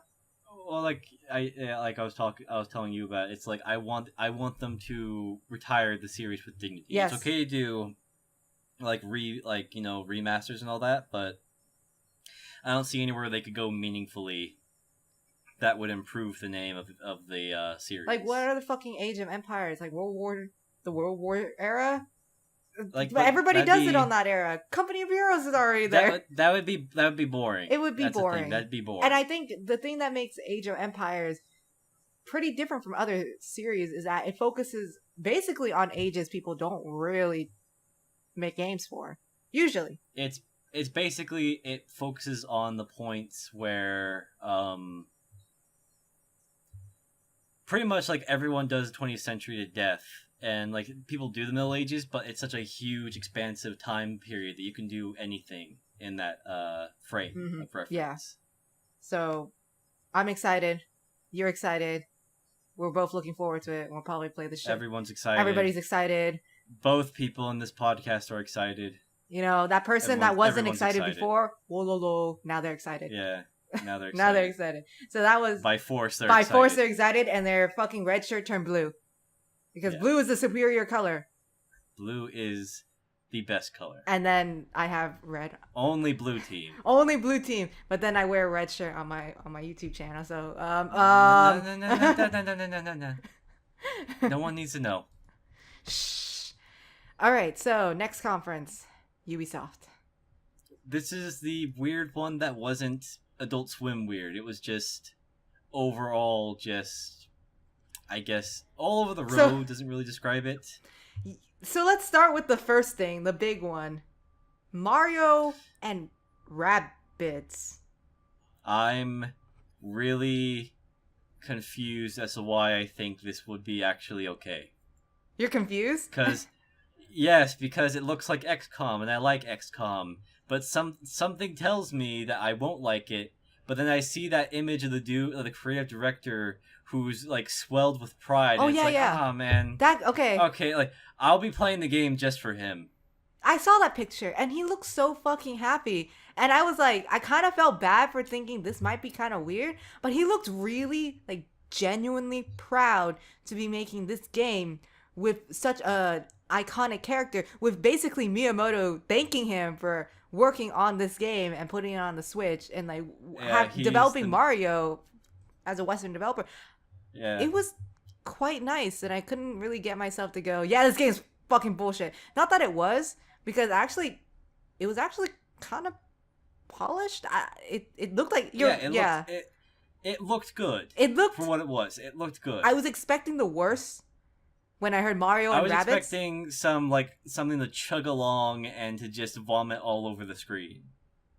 Like in terms of concept and gameplay and graphics, that's what I expected. I actually got something I would like to play. Yeah, it was weird, but in like a good way. It's a factor for me to buy a Switch. I'm thinking of getting a Switch when I have the money. So until then, they other things they showed were South Park, The Fractured Butthole. Yeah, that's gonna be a weird. It's gonna be good. I see nothing comedic about that. It's going to be a landmark masterpiece. A landmark masterpiece that everybody and their mom will be asking the store clerk for come Christmas. We're not being sarcastic, by the way. We are excited for South Park. No, it looked pretty funny. At least it looked pretty funny. I haven't played the first one, but it looks pretty funny. It's South Park humor. Yeah. There was Skull and Bones. That looked really cool. So, okay. This is what I said on stream. Skull and Bones should have been the game they made instead of Assassin's Creed 4. They should have let the series... They shouldn't have ended Assassin's Creed 3 the way it did. But they should have just let the series die. End Assassin's Creed with dignity instead of the fucking bullshit we have now. And you could do something new. It doesn't have to be within the scope of Assassin's Creed. Exactly. Skull and Bones should have been the project they worked on, because obviously it was inspired by the naval combat from Assassin's Creed 3. They took that concept and were working on this. And they fleshed it out. They fleshed it out. It's from Ubisoft Singapore. They should have just fucking worked on this instead of Assassin's Creed 4 and trying to basically chug along the Assassin's Creed series. This is a game that I thought was fine. I mean, I'm hyped. I'm hyped for the fucking Kraken. The fucking Kraken. I want to fight the fucking Kraken at the end. I still like Sea of Thieves a little bit more, only because it's so bright and colorful and like a little hilarious. And you can do sea shanties with it seems like more like a party thing. That is, you have more people together for that. It is a little bit more casual for that. But yeah, I guess Skull and Bones makes me excited, but that also pisses me off because they should have just done this instead of Assassin's Creed 4. I'm moderately excited. Yeah. I have to see more footage and hear more about it before I make any kind of judgment, though, concerning it. Yeah. The funny thing is, I think both Assassin's Creed related things in the Ubisoft conference, both in terms of past games and the current game, both of them could have not had Assassin's Creed on the name. That would have been more how I put this. The fact that Skull and Bones does not have Assassin's Creed on it makes me more excited. The fact that Assassin's Creed Origins has Assassin's Creed in the title makes me less excited. We'll get to that. We'll get to Origins in a bit. Yeah. Far Cry 5, we actually have footage of it now. I mean, I want to play it. It looks interesting. I'm interested to play it. It's got kind of like a squad element to it now too, from what I understand. Yeah. So. And you have a good boy. You have a good boy. As your teammate. Yes. He brings you guns. That makes him the goodest boy. Yes. He is the best doggo, and I shall not have any other sorry dog meat. You've been dethroned. Boomer has more personality than dog meat does, honestly.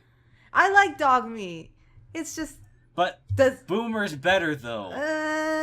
Boomer brought me a gun without me having to ask him, so the ergo Boomer's better. Okay, fine. Boomer's better. Sorry, dog.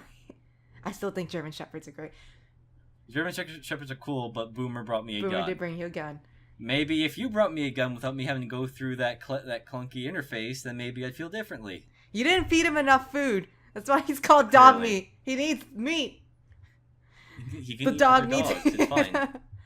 The dog needs meat. The final announcement, which is as I said, saved for the biggest one, was Beyond Good and Evil 2. Mhm. That's exciting. It's been You saw me get excited. yeah, for it's been Beyond it's Good been and Evil 2. years. Like how many years? 15, I think, was the last time Beyond Good and Evil came out. And Yeah. It's about 2003 when Beyond Good and Evil 2 came out. Beyond Good and Evil 1 came out. yeah, and that's like I don't think people expected this in all honesty. No. Well, the thing is that Ubisoft went around and told everyone there would not be a thing from this. Mhm. But so they lied. They went around and lied and told people there would be nothing from this director at E3, Those fucking liars. which is something completely different, something that Jim Sterling was talking about on his Twitter, but that's something for another day. That felt just kind of scummy they did that. But anyway, Beyond Good and Evil 2 was a surprise, and I was very excited that they announced it. Yeah, And I very much like where it's going. I haven't played the first Beyond Good and Evil, so I don't share as much in the I have a feeling that the gameplay is going to be different. it. That Well, the it idea will. of the game's going to be different. It has. I mean, it probably will be. It's basically a reboot at this point. Just like how Mirror's Edge, the newest one, is kind of Mhm. like it's like a prequel reboot kind of. It's compared to the first one, and nobody expected Mirror's Edge 2 to happen. Honestly, Yeah. I was like in the camp, like I totally understand Beyond Good and Evil fans thinking, what the fuck is this? Oh my god, getting super excited. And it's like, I'm really happy that they're excited that there's a second game. And I totally understand that feeling of, yeah, we don't know. Like, I want there to be a sequel, but we don't know if there's going to ever be a sequel. They've talked about it, they teased it, but we haven't heard anything, and it's been years. I totally understand, like, basically where the fan base is coming from and the people who are getting excited over it. And I'm really happy that they're getting this game. I'm just hoping it doesn't turn into a Duke Nukem Forever. I doubt it, but I personally doubt it, because there's more feeling behind this than there ever was behind Duke Nukem. yeah, definitely. Duke Nukem was entirely reliant upon Duke as a one-dimensional character. And the things that they showed in Beyond Good and Evil 2, the writing was very entertaining. It was incredibly entertaining. Like, that was one of the best game trailers. Maybe amongst all the reveal trailers in general, it was one of the best trailers E3 had to offer because. After, go ahead. Oh no, it's all right. I was gonna say after this, I need to show you the Jimquisition. Oh my god, hype video. Oh no, I already Beyond saw it. Good I and Evil think. 2. Okay, yeah, because my favorite thing out of that is like, oh, he just said the F word, and then it just keeps going. It's like thrice he said the F word and a bastard. Yeah, pretty much. I wasn't expecting that from Ubisoft because compared to all the other conferences, they kind of go along the more tamer side. Like Bethesda, the dude threw out like 3 like fucks or something like that. But it was 9 o'clock. Yeah. Bethesda threw out a ton of fucks. Yeah. But that was 10 o'clock and a fucking bullshit conference where they clearly gave no fucks. Ubisoft, I wasn't expecting that, but it's a nice change. Yeah. But overall, actually, do you want to talk about Origins or do you want to just leave that alone? I want to briefly talk about Origins. Okay, let's briefly talk Let about us Origins. briefly talk about Origins, and Okay, then briefly. we'll move on to Sony and Nintendo. So this is going to be kind of another long podcast because there's a lot to go through. Yeah. I was not excited, Yeah, neither was I. but I do like the fact it's in ancient Egypt. Kind of Yeah. weird to call it Origins because I'm not really sure where they're going to go with this for lore-wise because... I swear there was something where like it was earlier than this in the lore somewhere, buried deep within the Ezio games. It's like, oh, it's older than the Egyptians. It's like, wait, but... Okay. Yeah, I'm pretty sure this is older than ancient Egypt? Question mark? No, whatever. Write what you want at this point. I'm just hoping they don't have a hidden blade anywhere in this game because for all the Assassin's Creed games, they've had a hidden blade because the hidden blade didn't get invented until the Third Crusade, or a little bit earlier Yeah. than that, basically around that time period. So Early enough for the first game to have the hidden blade. yes, it was roughly around that time period. So any hidden blade before that would make no sense lore wise. I am looking at. The hawk is his hidden blade. I thought that was No, he's got a snake. He's got a snake in his sleeve, and that's the hidden blade. perfect. I'm sure that's what Cleopatra used actually, because she was an assassin. Yeah. I'm looking at this picture here on the E3 Recap website, and it's the one where he's holding the bow, and it looks like he has a hidden blade bracer on his arm, and I'm really hoping that's not a hidden blade. Yeah, I'm really hoping that's not a hidden blade. Maybe. Hopefully not. But Maybe. yeah, I wasn't as excited. I think if I hadn't been burned by Assassin's Creed so many times, I would be more excited because You never played Black Flag, right? no, I have not played any of the ones afterwards because I just got so burned out with what they were doing to my series and like reading what they were changing and all that stuff. I'm just kind of like I'm kind of Yeah, done. like I only played after 3. I played Black Flag and Syndicate.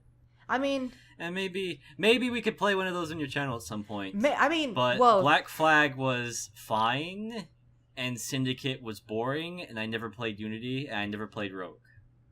I mean, I will play them eventually. It's just a matter of when. Because like right now, I think I'm mostly just waiting for price drops so I can get them for super cheap. Because I'm not willing to pay $60 for this game series that I don't Right. love as much anymore.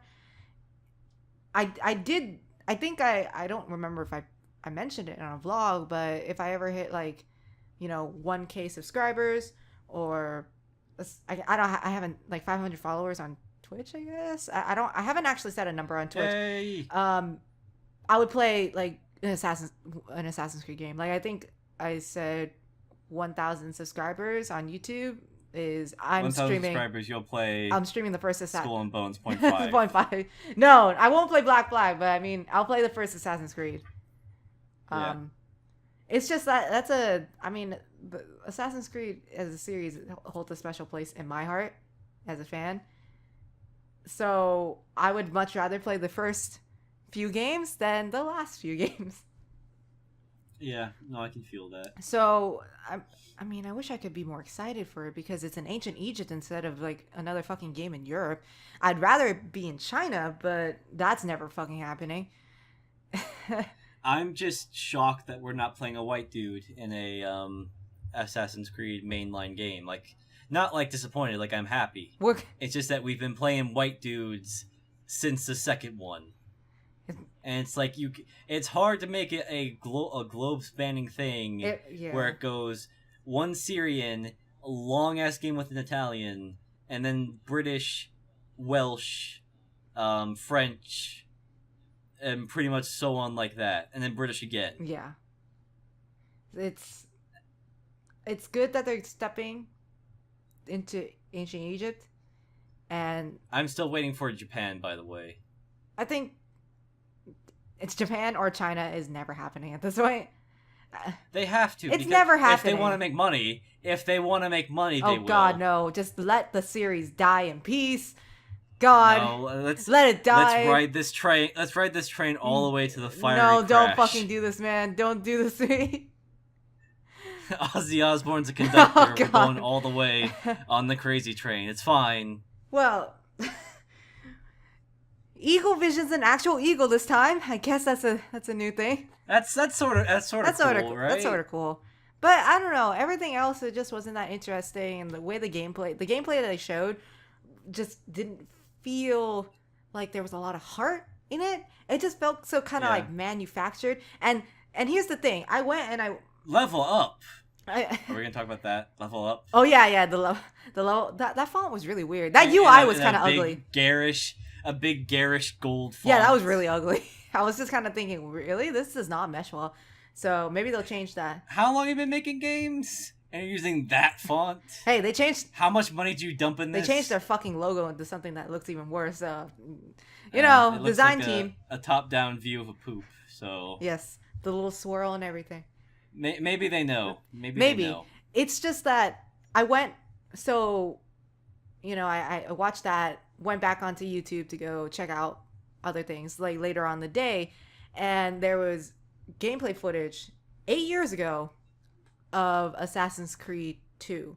And it's the Venice one. It's when he's at Carnivale, and it's showcasing, the blend mechanics, the assassination on the bench mechanic, Yeah. and a little bit of free running to get to his target. I think it also showcases the challenges where he has to flirt with people. There's a series of challenges during that night that you have to do in order to get specific ribbons. I don't remember if that gameplay showed that, but watching it, you can see like life in the environment. It feels immersive. There's It's not just a set piece. It's not just a set piece. There's, fireworks going off in the background. The music is lively. There are people talking. Sure, the software limitations and the hardware limitations prevent like realistic lifelike animation or anything like that, or advanced graphics. The faces look kind of horrified sometimes, but it worked. It worked, and it felt like there was still passion left in Assassin's Creed. And when I watched the gameplay for Origins, I just didn't feel that same kind of passion. Just kind of like, even going to the town, they're like, "Oh my god, it's that dude." I forgot his name. You can feel the It feels anime dead eyes forming in your face. Yes, it felt so I don't know, bland, plastic. It felt rehearsed, hackneyed. It's something that they'd already done. Well, I mean, E3 footage, usually is rehearsed and E3 footage is like that. But this one felt especially so. And I don't know, maybe it's my cynicism with the series, but this one especially so. You can always take Yahtzee's advice, where if you don't expect anything and it's good, then it's a win-win. Whether it's good or bad. That's true. That is very true. As opposed to expecting something to be good and it being awful, which is the worst possibility. I'm trying not to do that anymore. Expecting something's gonna be good. I'm just gonna let it happen. And that's probably what's gonna happen. We'll see. Maybe I'll play Origins. Maybe it'll be good. We'll have to see based off of reviews at the end and what they say in terms of lore and story. Anyways, let's go to Sony's. Oh, you were gonna say something? I was just gonna say overall, the Ubisoft conference wasn't shit. Wait, and that was surprising. I remember to me. something. Oh god, what'd you remember? The 5-minute dance sequence. Oh god, I forgot. I forgot about that, and now that I remember, I'm like, oh god, the guy that flubbed his lines was not the cringiest thing. We just need a minute. here. Let's pause for a minute. Because it seems like, oh, the corporate's gone. That's weird. It's like almost everyone has gotten the memo, and it's like EA didn't read the memo. Ubisoft read about 80% of it. And it's like, hey, remember when like Xbox did that whole thing with Kanye a couple of years ago? And like, yeah, let's do that again. It's like, okay, I guess. So this is what happened. So about halfway through the Ubisoft conference, they cut to a team that started doing a dance number. It was like I feel like I remember it's like being like electronic or something. It started with electronic, like kind of like an electronic soundtrack, backing track, and they had light up suits. Like if Blue Man Group was entirely made up of guys in Daft Punk helmets, I guess. A little bit like that's that. The only way that's the only way I can describe it at the moment. Yeah, a little bit like that. So that started, and I was kind of curious. I was just kind of thinking, what is this supposed to be an intro to? And you didn't know yet. Like that's the thing. Like you couldn't have known yet that this was going to be what it was. As it dragged on, as another dance group came out, but this time the backing track was K-pop, and it was very clearly K-pop because I could hear it and all the Korean vocals, and I was just thinking, wait, K-pop? Oh God, this is Just Dance 2018, isn't it? You tricked me, you son of a bitch! And so they were dancing, and I'm like, okay, maybe they're going to show footage of Just Dance 2018. This is just the intro. No. Kind of like how EA did the marching band thing, and it led into Madden. And no. I was like, okay, maybe it's just, they're just kind of like, adding a little bit of their Ubisoft brand spice. Ye of too much faith. That's what I thought. Then a singer came out. Some person I've never heard of. I don't know if she's popular, like on mainstream radio music. I don't listen to the radio anymore, to be honest. But she started singing, and then they were dancing and dancing around her, and then at the very end, I think she announced it. She's like, "Just Dance 2018 coming I mean, out she did a better November." job than half the people at I EA, mean, yeah, so I guess that's yeah, something. but like they literally took out 5 minutes to announce Just Dance 2018. No trailer, no footage, no list of new Hmm. songs getting added into Just Dance 2018. Literally just, hey guys, here's our dance number. Jazz Hands 2018. Yeah. And that's when Ubisoft took off its mask and revealed it was EA all Oh along. God. Yeah, like between that and like yeah, like a few other things that happened at EA during the conference, that was just the and I know cringe is a big buzzword used for E3 reactions, but that was Because it's because it's fun. fun. But It's a that fun literally word. was was cringe. The segment That it's justified to it call it was really cringe. fucking awkward.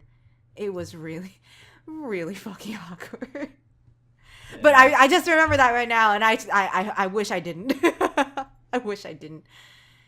Yeah. Oh well. All right, so now that we remember that atrocity, let's move on Onwards. to Sony.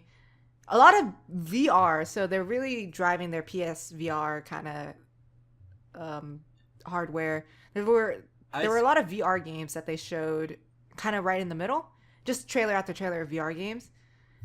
you know what they showed on VR? What Skyrim. they didn't? Oh wait, yes they did. They Yes, did. I they just did. remembered. They did. Um, VR to me is like I understand why people would be excited about it, but I think it's going. I don't know if it's going to fail, but I have a feeling because I still don't think VR is affordable for the average No, not consumer. yet. It's like how 4K monitors aren't affordable for the average consumer Like yet. like like people are kind of jumping the gun right now. It feels like.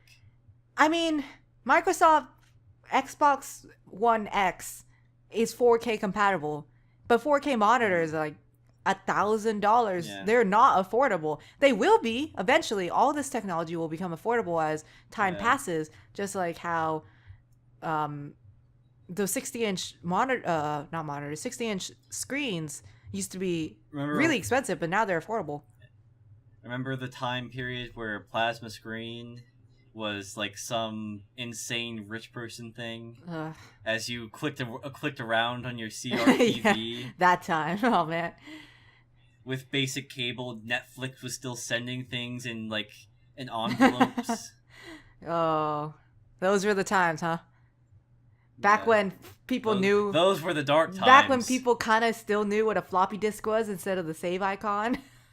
Yeah, now that's like with Now, yeah, DVDs. it's like, what the fuck is this? I just do Blu-ray or stream. If you say CD to somebody, they have like this look in their eyes, like what the fuck are The you fuck is a talking about? Walkman? We, I don't need to be walking, okay? I'm fine where I am. I don't. I mean, we're not even that old. It's just technology moves so quickly. We feel old now. Yeah. But As technology moves faster, the puns the get puns get worse. worse. Yes. So at Sony, they showed a lot of VR games. So yeah, Skyrim came back up. There were a few interesting VR games. Like they have a Final Fantasy 15 one. The Inpatient, which is made by the Until Dawn studio. I think it's like a prequel or I something. don't think it's a I'm prequel. not sure though. It's just I think I just heard that. I'm oh not sure oh if I that's don't know real if or it's a not. prequel, but they made Until Dawn, and I liked Until Dawn. So Supermassive Games is really going all in on the VR though. yeah, it's kind of weird how heavy they're pushing on the VR for themselves. The For Sony, they showed a lot of. I'm looking at this page. I didn't realize these are all exclusives, but they showed a lot of exclusives. The only exclusive that I think they didn't show. Let's see. There's 4 exclusives they didn't show: Call of Duty World War II, Marvel vs. Capcom Infinite, Monster Hunter World, and Destiny 2. Yeah, their first party game is strong. It's really strong. Yeah. I think Microsoft's problem is that I've told you this before, just as a small thing, but like they put both on Windows and like Windows 10 and Xbox. Mm-hmm. So it kind of like spreads it out a bit, which is good if you want to play on PC, but also like it cuts down on their market. Like things like that. But basically, like the Sony, like even with that, the Sony first person game is extremely Yeah, strong. like surprisingly so. Most of the games on this page that they announced or showed at their conference is just there's exclusive under the title. So that's interesting, and that gives me incentive to play on my PS4. And I totally understand where you're coming from for the Xbox One, One X, One S, Xbox One, whatever the fuck, Xbone Xbox. X. I totally get what you mean by Xbone X being split between that and Windows 10. I think that's a good conversation for whenever we talk about consoles for a podcast as like a little Yeah, topic. But the 3 trillion part yes, series. I am curious to see their numbers though. And I don't know if they'll ever release it, but I'm curious to see their numbers. And Oh, I have no idea how you even go about obtaining all that they data. do. If they'd even let you. Well, I mean, maybe those if they release those numbers ever. But it would be curious to see how much better Xbox sales are doing versus PS PS4 sales with the Windows split. I'm really curious to see uh the how that is. But looking at the exclusives list on this page, there were a lot of really good exclusives. Well, the first two games they Um, announced were DLC. Uncharted, Lost Legacy, and Horizon Zero Dawn: The Frozen Wilds. They're both expansions to games that I personally haven't beaten yet. I haven't gotten Horizon Zero Dawn. I want to though. Uncharted is that DLC or is that That's like oh that's DLC. DLC? Yeah. Okay. Um I would be playing them right now, but I'm like waist deep in Persona and I can't get out. yeah, that seems to be the common thread for people in Persona. Day, But then there was Days Days Gone Gone. was interesting. That was the I don't mean to interrupt you, but I keep thinking for some reason that Norman Reedus is in this. he is not. Is No, he in he's this? not. Unless Is that just me losing my mind? you're thinking the biker dude is Norman Reedus with a beard, but that's not Norman Reedus. Yeah, I don't know. I just for some reason I had this in my head that Norman Reedus was in Days No, Gone. no, he. I don't know. Maybe they look like Norman Reedus. He's not. Like the very first thing they ever showed, I felt like I remember me thinking, is that Norman Reedus? I don't know why. That's just where my brain is. Because it's a zombie game, I guess. I guess it's a zombie game, and Norman Reedus had been taken away from, Silent Hills. Yeah, we want him in another game. He will be. And now, well, he is in another he is. game. It's just that the game didn't show up at E3 this year. Yeah, and if that game did show up, there'd probably be more questions than answers. Well, To honestly, be completely I honest. honestly expected Kojima to be like, yeah, it's not showing up at E3, and then fucking pull like what he did last year, I think, where it basically showed up at E3 as a trailer. I would have been totally cool if Kojima showed up at the Devolver. He's such a he didn't show up, but conference. Suda51 did. Yeah, that was. He's a weird person as it is, so it's fitting that It's he fitting showed that up. he showed up wearing Jacket's jacket with like the Hotline Miami shit in the background. He's all like, "Wait, we're not working on Hotline Miami." Okay. Okay, never mind. Oh. This is never mind. Shit. I'm not part of this conference. Goodbye. Yeah, that was that's pretty cool, good. though. That was I think the best segment out of Devolver's stuff. But yeah, Days Gone does look cool. It- though. it looks I just wanna cool. say it does look kind of cool.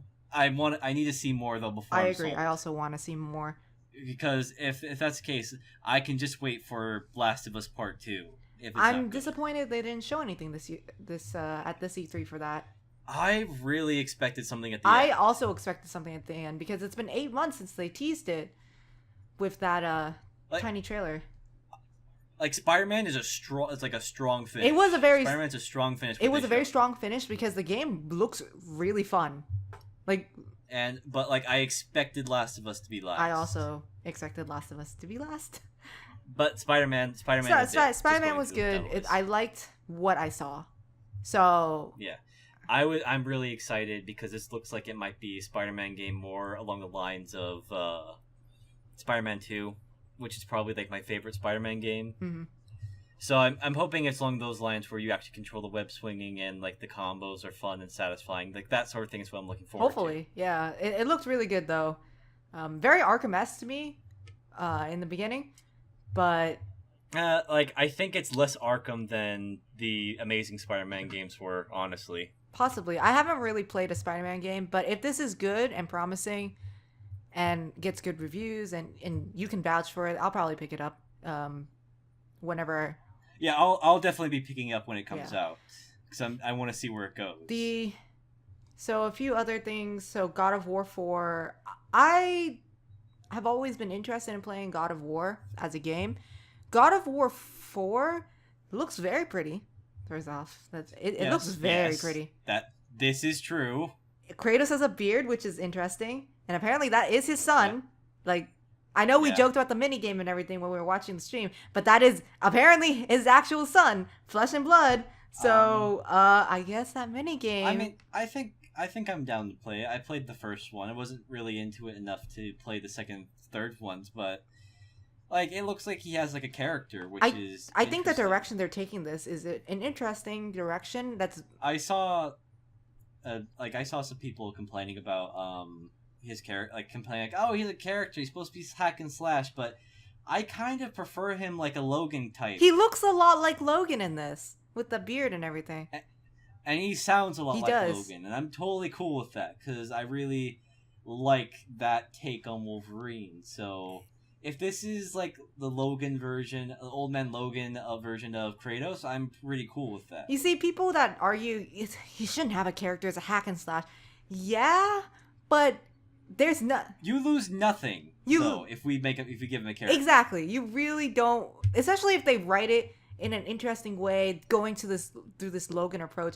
I think this could be a good evolution for the series and the character because honestly, it was based off of Greek mythology, and Greek mythology is so vast, and I can see this being some kind of like Greek, like maybe I don't know about Greek tragedy. We'll see, but I can see it progressing very well from this angry like fuck, I'm fucking one-minded, gotta kill all the fucking gods, to like this really more introspective Logan-esque somber character. And even the art style is like less. I know, I remember the first three games, they're a little bit more colorful. um Yeah, they were a bit more bright and flashy. Definitely flashy. I don't remember how bright. This one looks like it's aged in a good way. Yes. That like that the perception has aged. Yes. And I think that is fine. Like it's kind of like going from that angry, angsty teen, like teenager in high school, and then growing up to be like a more reflective adult. And that's what the series looks like to me at the moment. Who knows when it comes out what happens, if they still keep the same typical God of War kind of shit. But so far, I think it's a promising direction for the series. Yeah, I really like the idea of him going to like him going to Valhalla, and then one of the Valkyries comes to the Pantheon. It's like he's coming to kill you all right now, and then everyone's like, "Fucking yeah, that sounds Odin's awesome." readying his weapons. He's Everyone's sharpening axes and like getting ready to throw lightning bolts and fireballs and shit. let's fucking do this, yeah. Unchained Fenrir, let's go. Yeah, that's pretty fucking amazing. I hope we see something like that. It's all like in the frozen, like in a frozen like forest. I'm thinking Like, it's and, up like, north, yeah. not like well, it's Yeah. definitely not in Greece, but definitely up north. Yeah. I'm hoping that they show something like that because that'd be fucking amazing. Yeah, like that'd be fucking awesome. I want to see like the Rainbow Road come down, and then you see Odin just come strutting down from the sky with his fucking all his weapons like hanging around his body. That he's just covered in So weapons. I heard you like to fight and you like being a god of war. It's just like I heard you like to fuck gods up. I can get I can behind get behind that. Yeah, yeah. I am super down. I also heard that this game is going to be all in one shot. So there's no cuts at all. You know how like for when cutscenes happen, there'll be a cut and they'll try to show it as a cinematic, just like cut at a specific point or something like that. It's gonna be like one. It's not gonna be like a fade in. There's fade no out. fade It's in, gonna fade be... out. There's no hard cuts. It's gonna be you start the game, you look at Kratos' back, and you follow him. You fight with just one camera. If it goes into a cutscene, it will pull away. I'm going to assume this is the case. It will pull away or around, whatever, to show the cutscene. But there will be no cuts. Yeah.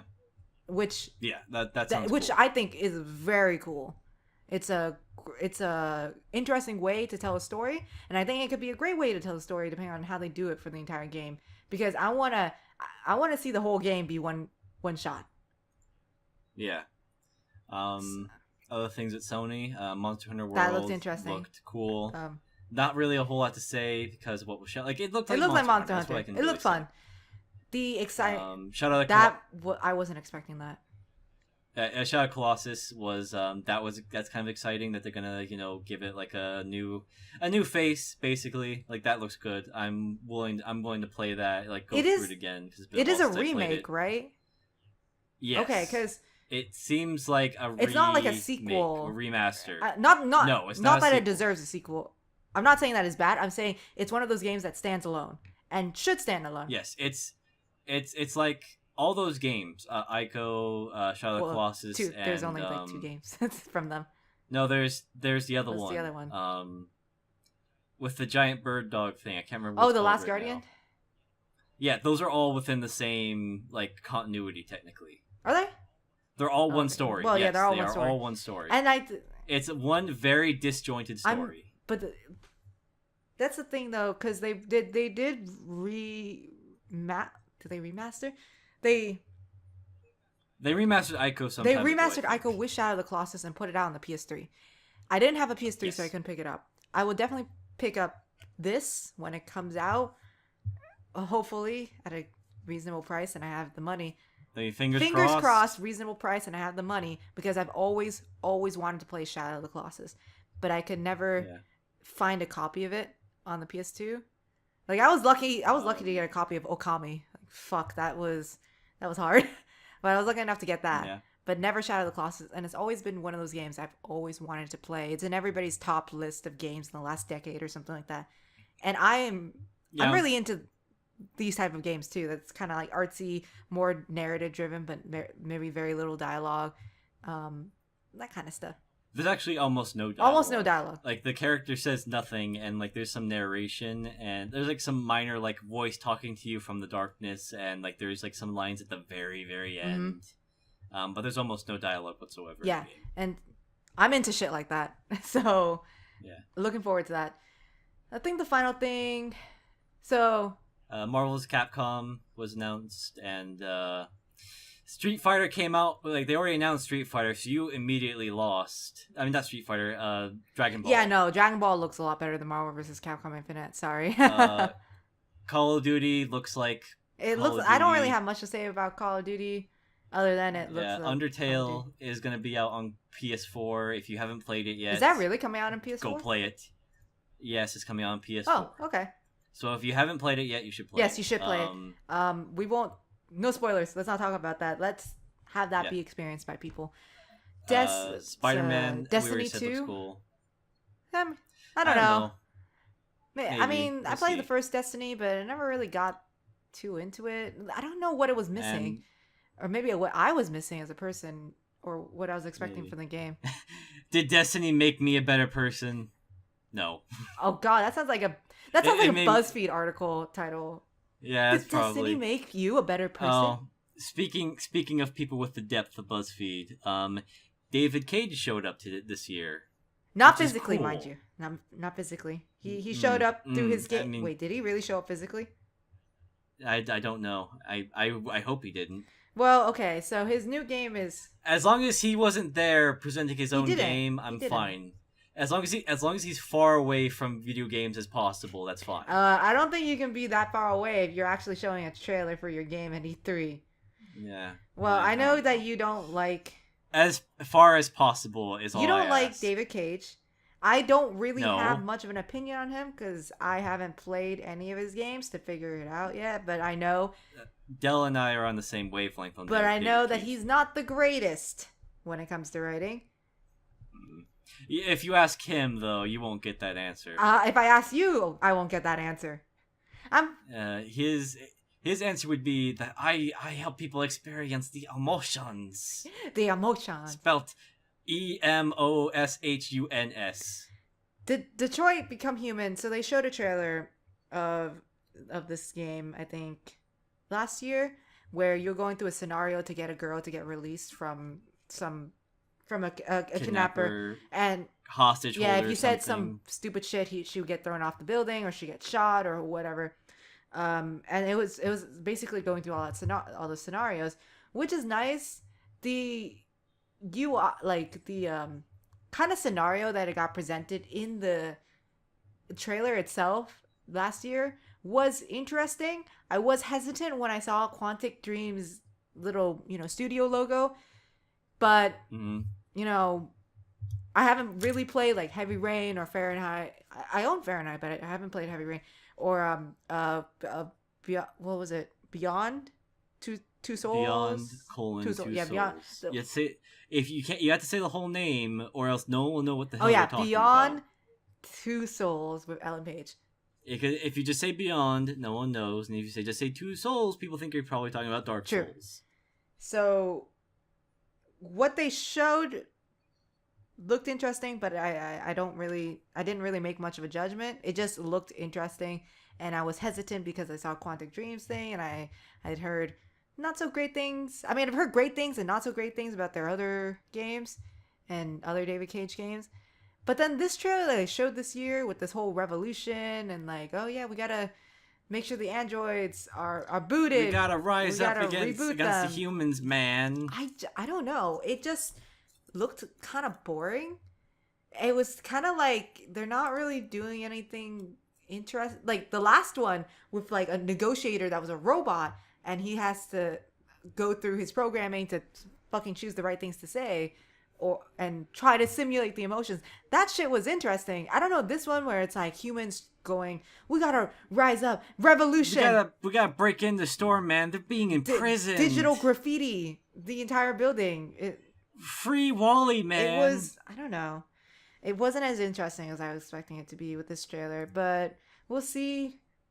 I don't know when it's coming out. We'll see if there's more and they announce Yeah. more from it. But I I'm guess. I'm gonna put it on like the if it's kind of good, maybe I'll play it, but not a priority, basically. Yeah.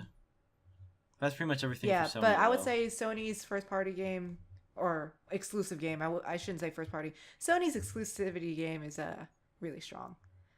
Okay, so Yeah. the last press conference was Nintendo. I didn't watch this, nor did I stream it, but I did hear kind of like on the side things. Yeah, I think I worked this day, Yeah. so I didn't see much of it, but I did hear. So I did hear Metroid Prime 4.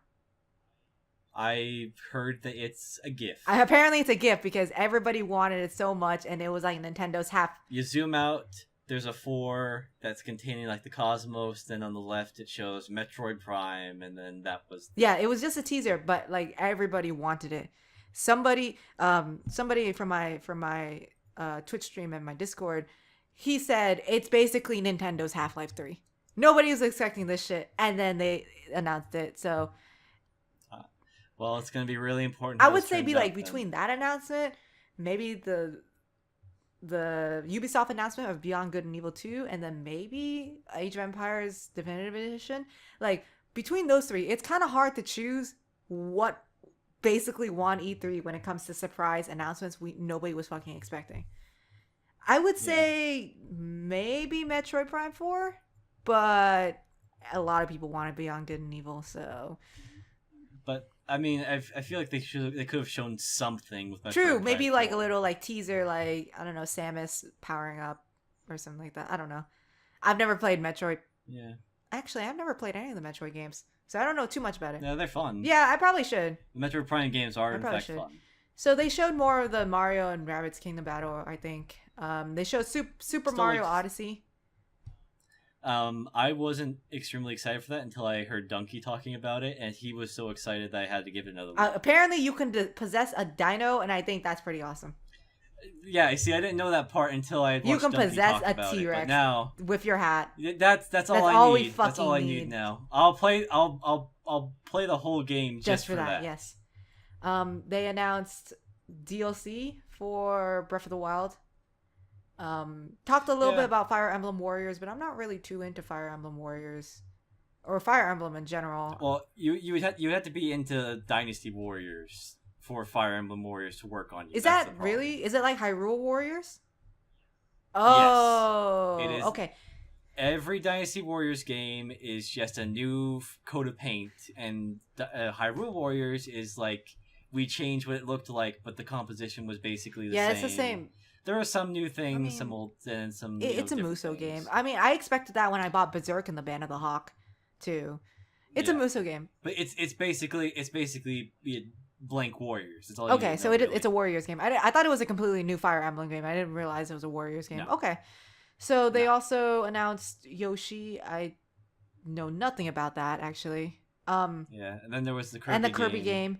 game, Xenoblade Chronicles 2. They showed some footage for that, but Don't really care about that, honestly. I never really played Xenoblade Chronicles, so I don't know too much about it. I'm into JRPGs, but not Xenoblade specifically.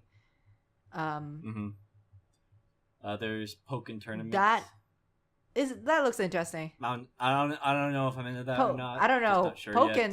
Pokken tournament. Pokemon fighting game.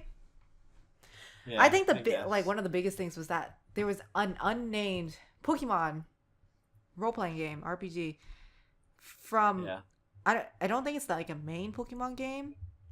It's probably gonna be like like Pokemon Dungeons Mysteries whatever it's called. I would really like it to be something in the vein of Pokemon I Coliseum. really hope. I know it's not going to be. I know it's not going to be Pokemon Coliseum. I really want it to be though. I don't know. Maybe you'll get your wish because they haven't. They I didn't probably name it. They won't. just said they're working on it for the Yeah, Switch. maybe. I But don't there know. was a lot of like really strong like Switch. Like the only thing that wasn't really like a Switch exclusive was Rocket League. But that's like fucking Rocket League.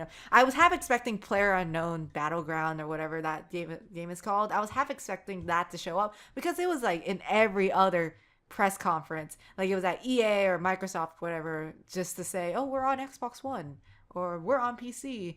Just kind of, it was everywhere. It was a little interesting how prolific that game was. That guy was going, the guy that made it or directed it or wherever the hell his position was, I don't remember. He was Mm-hmm. going around everywhere at E3. That's what it seemed like to me. Yeah.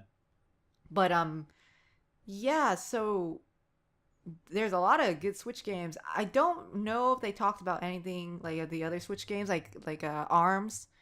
Um, I'm trying to think of another. I think they Did talked a they? little bit about Arms, not at the Nintendo conference, but later on. I think they talked a Yeah, bit because about I don't Arms. think that's come out yet. Oh, Splatoon 2. I think that and Splatoon. Splatoon 2 looks a lot like Splatoon 1 to me. Maybe I I didn't mean, I watch it never close played enough. Splatoon 1, so I don't know how Uh, similar or different it is. Um there's a new Yakuza game coming out. I literally think Kiryu is just going to beat the shit out of people until he dies of old old age. age.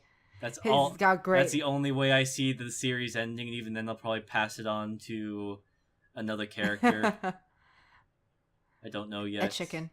I've already talked. His chicken Yes, is the fucking that's probably what's gonna happen. probably. So, There'll be a new cockfighting oh element. no. there it Uh, was I didn't watch the conference, but definitely for a 30-minute conference, there were a lot of announcements, a lot of really big announcements. So Reggie was right. yeah, They announced a lot. yeah. I'm not sure about. I know that the last Nintendo Treehouse conference thing or whatever, I think they announced Ultra Sun and Moon, and Sun I and think Moon they just did. came out last year, and I'm just kind Yeah. of thinking, do you really need another Pokemon? Really? You could have done Gold and Could Silver. I mean, that's Gold could have. Gold and Silver already has a remake. Could have done fucking Do it Crystal again. remake. Could have done. Do the They remake. could have done remake. a Crystal remake. They could have done even X and Y. They could have done Black and White. They could literally anything would have been older. Than, Yeah, like I just thought Sun Ultra and Sun and Moon. Moon was just like too soon. It was like really, it Yeah. happened too quickly. But I don't know. I don't know what they're thinking. But we'll see. And I think that's Moving on from you go well, ahead. that's all of it for the press conferences. We just went through the entire list. Was there anything? Kingdom Come Deliverance is they talked a little bit about that. They showed a story trailer. I'm excited for it. I backed it on Kickstarter like a long time Well, I mean, it ago. was supposed to come out. I didn't give it a lot. I gave it a little bit because I was poor. But yeah, I'm into I it. heard it got delayed again. Yeah, I mean, I'd rather they delay it than they rush it. Yeah, that's yeah.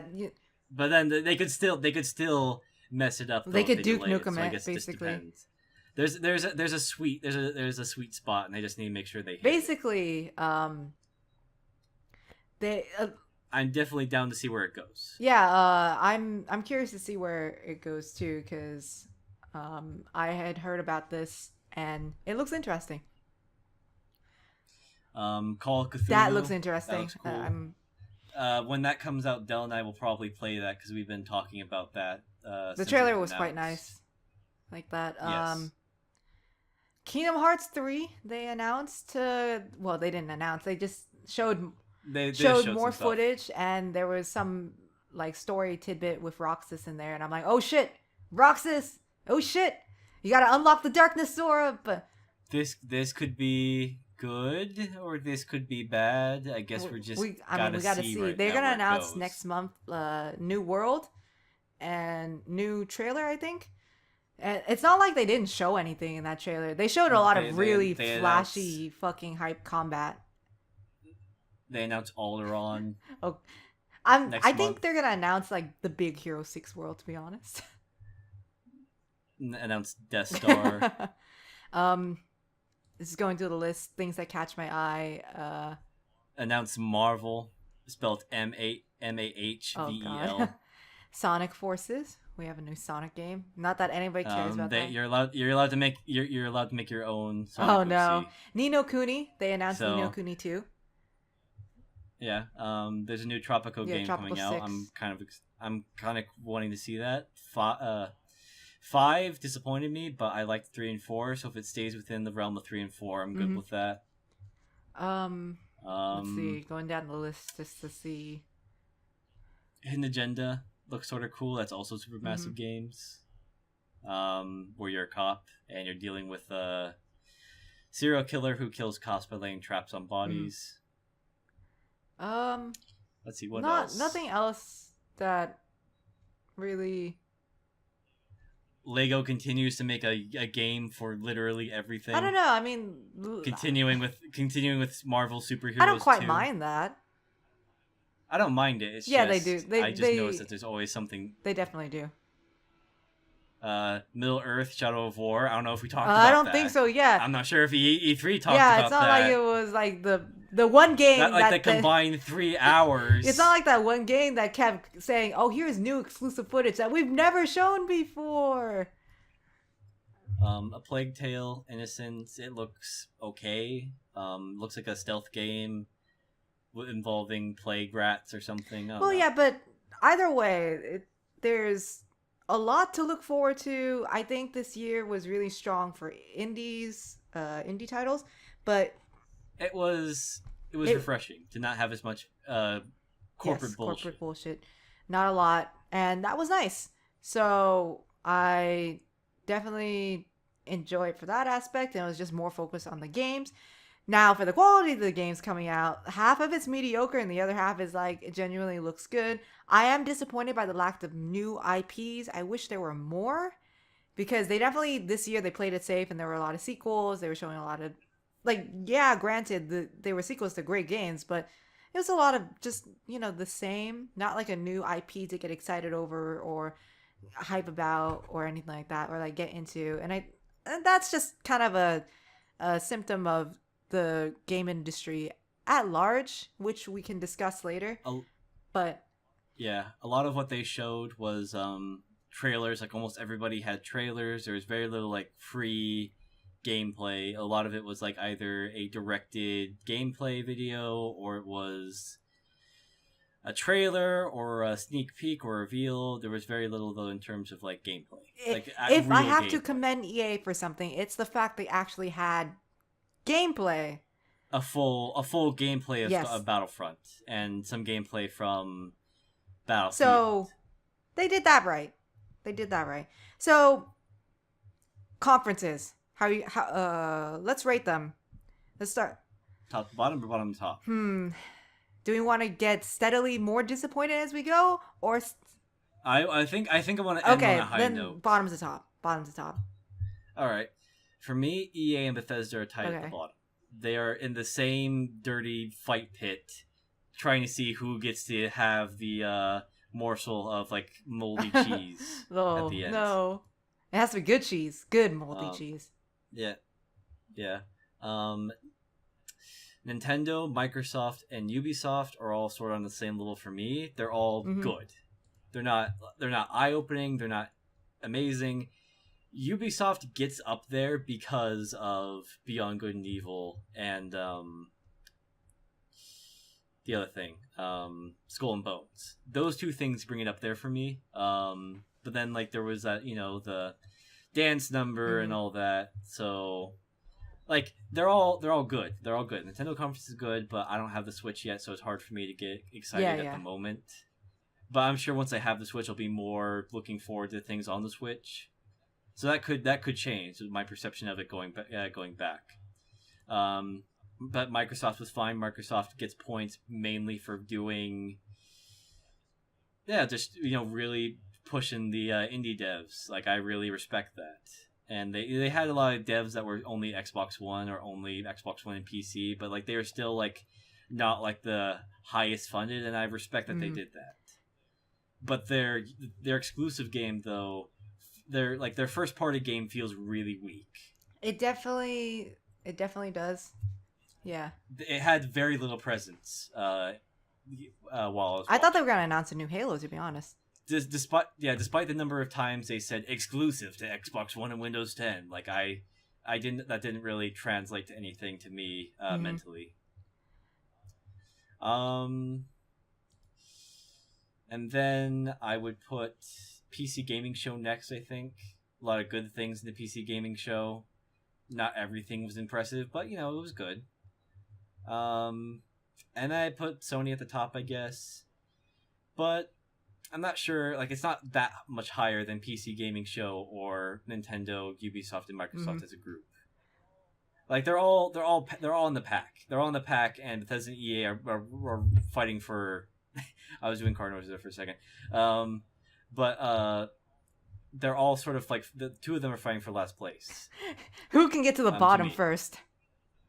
it's a race to rock bottom. But I was pleasantly surprised that I feel like everyone's like a good pack runner. Sony came a little bit forward with their presentation. It looked good. There's a couple things they could have done differently. I would have appreciated, but overall it was well shown. And Spider-Man really drove it home for me as number one. So for me, I'm gonna have to disagree with EA and Bethesda clawing for the bottom. I would have to say after thinking about it, I thought I would put Ubisoft worse because honestly, every year their conference is kind of like a joke. They're really corporate Yeah, and they like to do these like skits or like these jokes that they think will go over really funny and really well, and they and don't. they don't. This year they avoided And that, they which is good. And and they did not invite Aisha Tyler, I so that I think that I like helped. her though. I I like her. like I her. just hate the I script they just hand think her.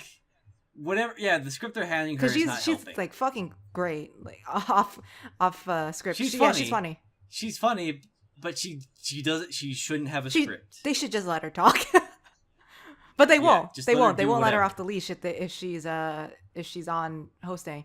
But anyways, I I'm not blaming her. we I'm blame Ubi. blaming what she has to do for We blame Ubisoft. Ubisoft mostly.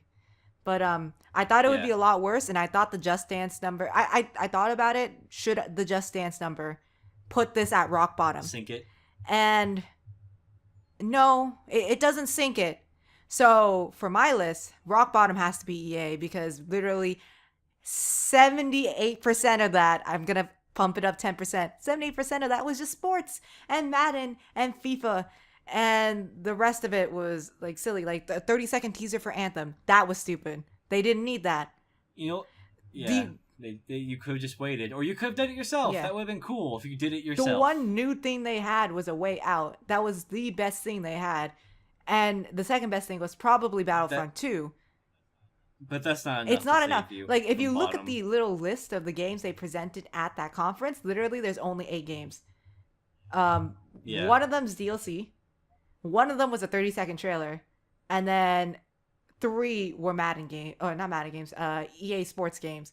So that's why it goes at the very bottom because they didn't show anything really new. When they tried to show something new, it was either a good hit like A Way Out or bullshit like the Anthem teaser.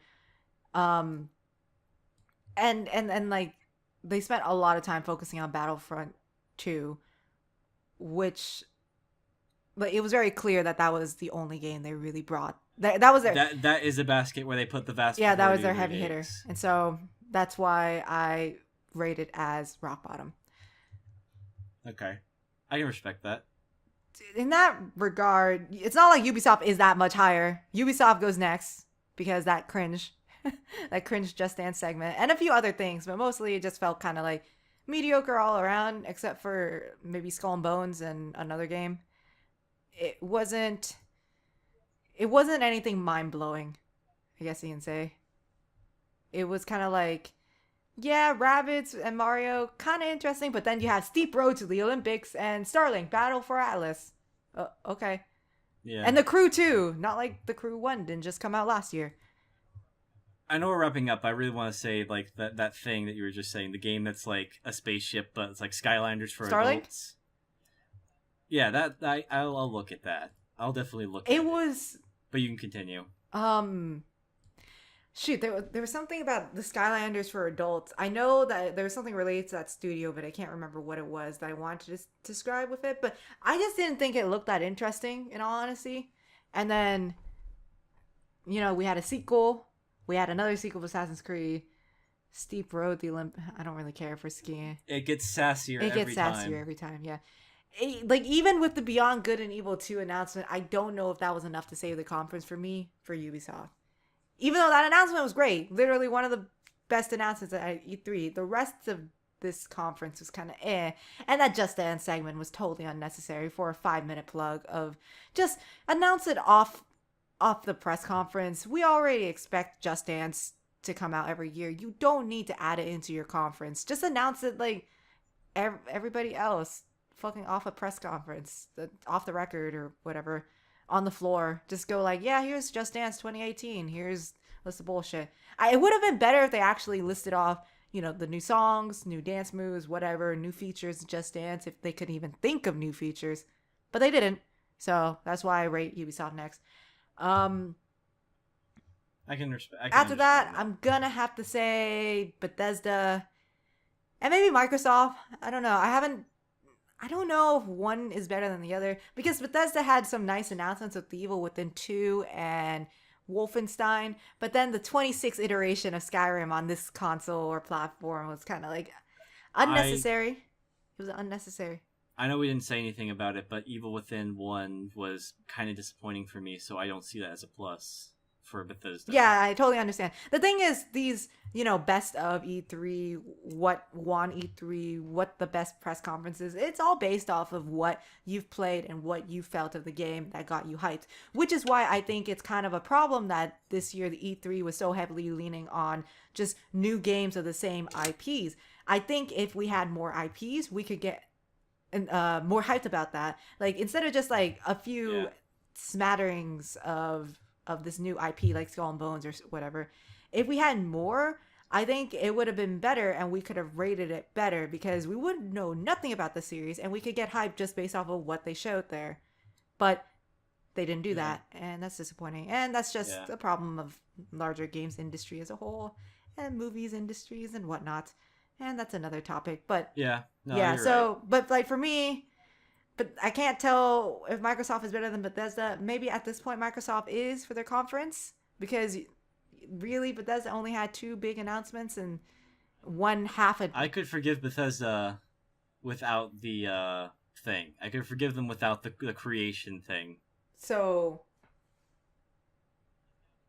Like that's what sinks oh okay. Bethesda for me. Yeah, I don't know too much about that, so That that let's have paid mods, but let's try to hide the money by saying that there's a different currency that you pay for with money, so they're they're paying paid mods. mods. Yeah, that I totally understand that. So I think yeah, but Bethesda goes next because it was just a overall And maybe I got then too hyped, but overall weak press conference in my opinion compared to their very yeah, strong first press conference 2015 and they or was it 2016? I'm not sure if I'm mixing up dates. I feel like they've been there 2 or 3 years though, but they had a very strong press conference the first year they were at E3, and I seem to remember the second press conference being pretty good too. It's just This year, they just don't have much that they're working on, and because they like announcing things close to when it's released, it's kind of like they should Should have have waited. waited, probably. They should have either announced those things on their own time or as they were coming, or they should have just waited until Mm. next E3 or Or QuakeCon yeah, or yeah, whenever they whenever. next do things like that. So the the next press conference. Well, Microsoft, as I said, a little bit higher than Bethesda. The thing that really saved them was they did less stupid shit and did more game. There was very little That corporate bullshit. Like 20 minute whatever, the trailer after trailer of like, well, the joke is Xbox World exclusive that comes before every trailer. That was kind of stupid, but that's more stupid in that you can exploit the shit out of it as a meme. It's a I think of like the main companies, Microsoft may have the least amount of corporate bullshit, this year, which is surprisingly, shocking. yeah.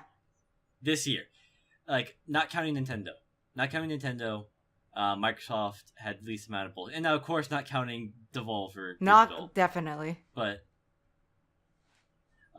like Microsoft would like of the main huge companies that do this all the time, just regurgitate stuff all the time.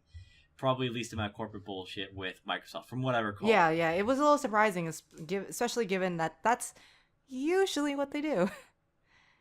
That's usually where they Unfortunately excel. for them, I personally do think Sony still wins this year, as No, they've Sony been still winning wins. for the last few years. I don't think that's gonna change next year, but we will see, because I did think that Sony's conference this year was a little bit lower than their conference 2 years ago, for sure. 2 years ago they just won flat, like outright. But they have the advantage. They They do have the have the momentum, momentum. so Sony there's that. does. I didn't watch the Nintendo conference, so I can't really rate it. To be honest, I'm not gonna put it in my list because I didn't watch it, so it's just kind of floating on the side. And also floating on the side is the Devolver conference.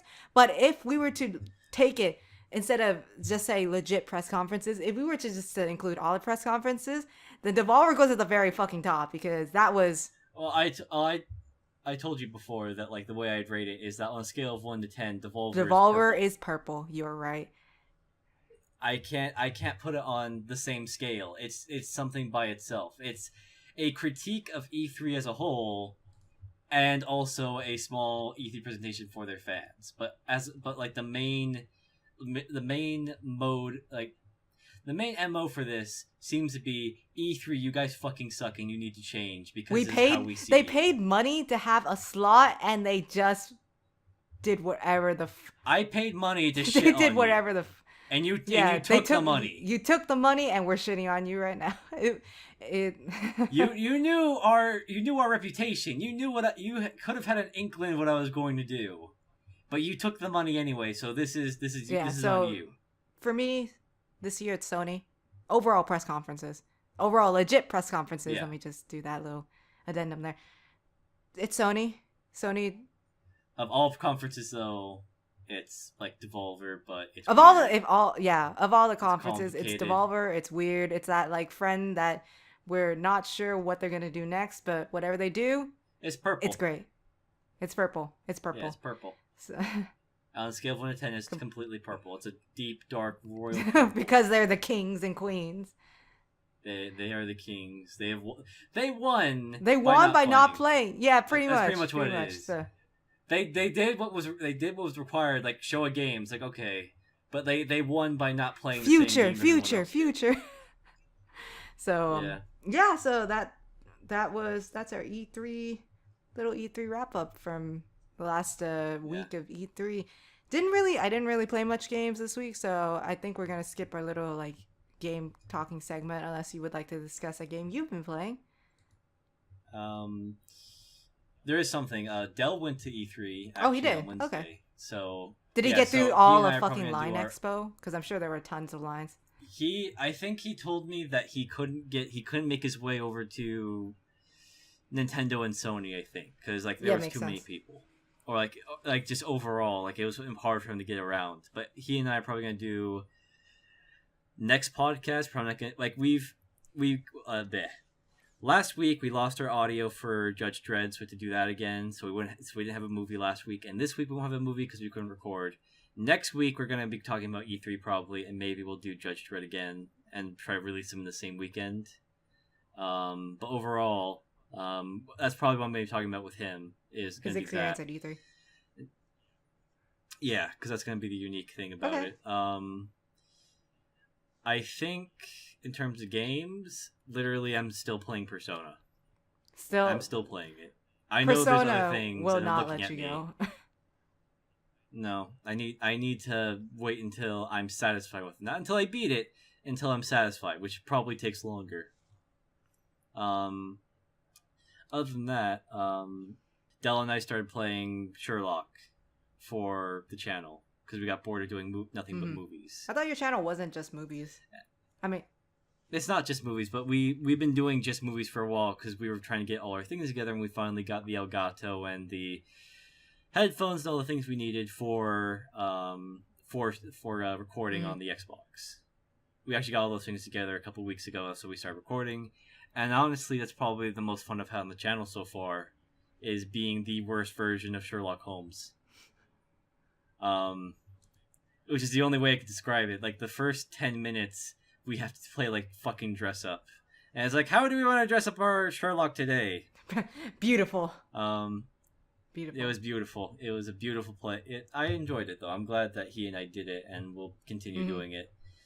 But other than that, that's mostly what I've been playing. In all honesty, it's just a lot of Persona on my own time, and then Sherlock with Dell, and I don't know. I think there's a couple things on PC that I was going to be down to play sometime soon. I think I'm done with Overwatch. In all honesty, I think Are I'm you burned burned out on out. Overwatch?